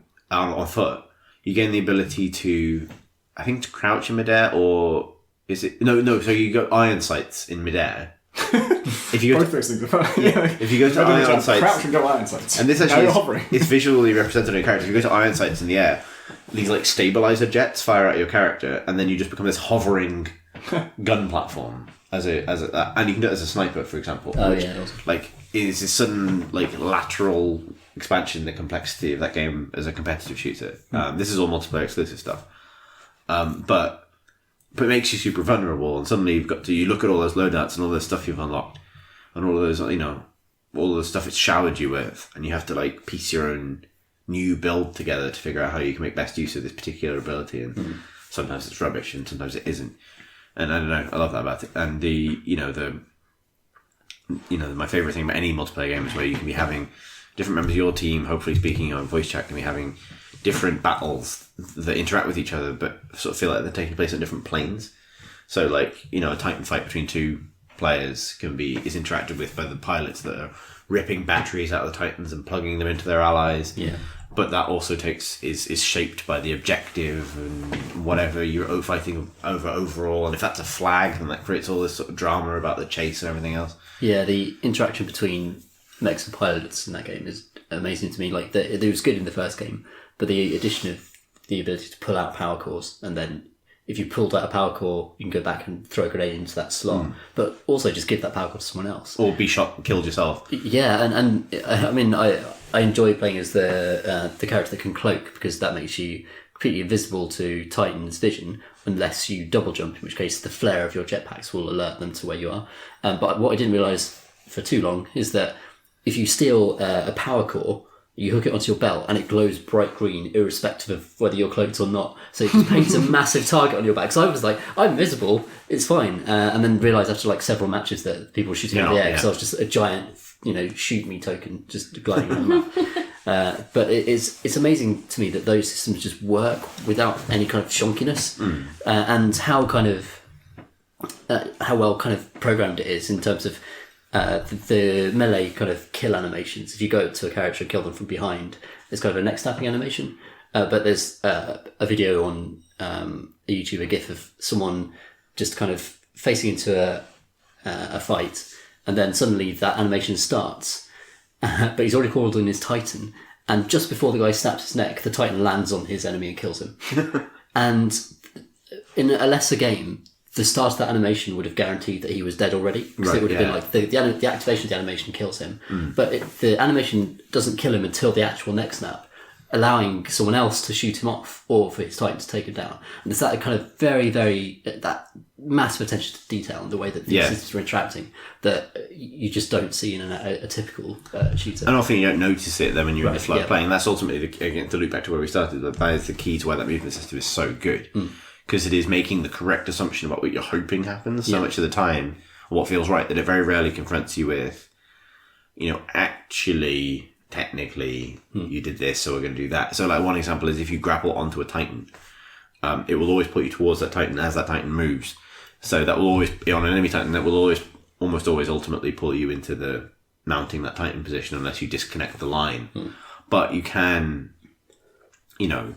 like, do stuff like if you are about to fly over your own Titan and you want to get into it, you can like throw the line down behind you, but it'll whip you over it in like a huge arc and sometimes bring it like background underneath it, and you'll end up doing like the slide between the legs entry, which feels like it'd be so not easy, but it would be so easy to sort of almost skip to the end of those interactions and just have you like zip in when you've used the grapple hook on your Titan. But everything feels like this great kind of precarious, like very physical adventure all the time. But yeah, and the idea that at any point in all that animation cycle you could be shot out of it. Yeah, it's that everything is always interacting with everything all the time. Everything's alive in the game world, and that's the key to a game that relies on so many just fast interactions between these enormously different power sets between Titans and individual runners. I think it's just an incredible piece of work. I think it's a real kind of landmark for movement design in first-person games. People should play it. Oh yeah, it's such a I said this in my review, but it's heartbreaking that the first game failed to find an audience despite brilliant ideas because of bad business decisions that were made, probably above the level of the designers who made those brilliant decisions, right? Like season passes and all that. This game seems to struggle to find an audience because it was released directly between Battlefield and Call of Duty, which was crazy. Yeah. And hopefully, the fact they're doing the right stuff with the business model this year will mean that it survives. Because by all accounts, like Rainbow Six Siege is now thriving, which is an equally complicated game. Like, I don't think the argument that complicated shooters can't sell flies at all. Right. Floats, flies, anything, either of those things. In Titanfall, anything can happen. Yeah. Grapples. Rainbow Six Siege has been a slow burn, but that several of our friends have been sort of so enthusiastic about, and their enthusiasm has lasted, whereas like with Overwatch it flared and then died. Yeah. And so maybe Titanfall will have that like long tail success. I really hope so. Because there's some slow burn. They have all the hooks in there to charge people more money for it. So there's loads and loads of cosmetic stuff, which is just perfect for that game because you want to make your Titan look cool. All the pilots look really different and interesting. You can kind of adapt that stuff. But they, as far as I'm aware, they're not charging for any sort of cosmetic stuff yet. Not yet. I believe that's going to be in the first DLC. Which is, that's the kind of stuff. Fine. Like that's the way you make money out in this game. And they've introduced Angel City, which is the best map from the first game. And that's now just in regular rotation, and that was free. So just go and enjoy that map for free. And if that's the way they're going to do things, then what more? What the fuck else can a studio do to make an amazing shooter and get an audience? So I hope it does very, very well. We should say what our games of the year are. Yeah. Our personal picks. You're right. Oh yeah. For number one. Ooh, Tom, you should start. Mine is Dishonored 2. I'm going to pick XCOM 2. Subnautica. Dishonored 2. Shall we find out what some of our readers said? Yeah, so we rather do questions this week. We asked you, not you specifically, person listening to this who's now worried that person is Mike Begg. We did. Yeah. But some of you to tell us on Twitter and email what your choices were. They should be pretty quick because they're not questions. Exactly. We have to answer them. So we're not going to answer these, but we're going to read out some of your selections because they seem like a good idea. Mike Begg writes, "Hello folks, my game of the year probably has to be XCOM 2. Took everything the first game did and refined it, plus added a bunch of funky extra stuff and the excitement of the underdog situation. Sunk many hours into it and would happily do so again. Honourable mention to Titanfall 2 and its fantastic campaign and just general inclusion of giant robots, but haven't had much fun with the multiplayer. Also, Deus Ex Mankind Divided for its fun and satisfying mechanics and wonderful world to explore, but lackluster story. I have a terrible memory, so it's possible I may have forgotten about much better games. Keep on podding, Mike. No, bang on. XCOM 2. Yeah, that's one point in the Tom Senior category. Yes. J. Richard Eddy writes, I wish I had something edgier or more indie to nominate, but it has to be XCOM 2. Yes. Turn-based tactics are my favourite games to begin with, and XCOM 2 reaches a level of elegance and cohesion that's rare to see in any genre. Honourable mention to Persona 5, which is not a PC game, and also not a game of this year unless you know Japanese. Good pick. Tom Senior's killing it so far. And... Oh, someone says Heat Signature, but I can't read that one. Too late. It's not out.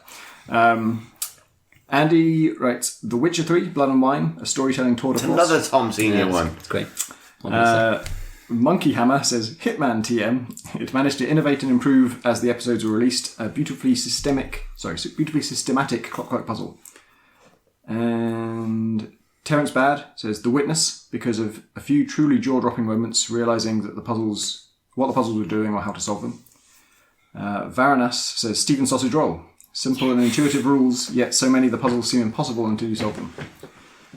Stephen Rancourt says, The Witness. First game I ever tried to get all the achievements for because I love the progression of learning on each laser. Yeah, there's a laser segment learning for how to each turn on each biome. laser. Zedfang, Warhammer Total War, feels like Creative Assembly's formula finally clicked. Glorious spectacle and diverse gameplay. Good King Kenslas. I don't know what this person's normal Twitter name is, but I think that's a Christmas Twitter name. I'm undecided. It's so tough. Hitman, Dark Souls 3, Pokemon Sun and Moon, Titanfall 2, Tokyo Mirage Sessions, Doom, The Witness, Civ 6, this goes on, and I haven't played Dishonored 2 or Final Fantasy 15 yet either. Man Between Worlds. Barry Hon says Firewatch. I was pleasantly surprised at the Far Cry 2 style map, and then I remembered it was by the Idle Thumbs crew.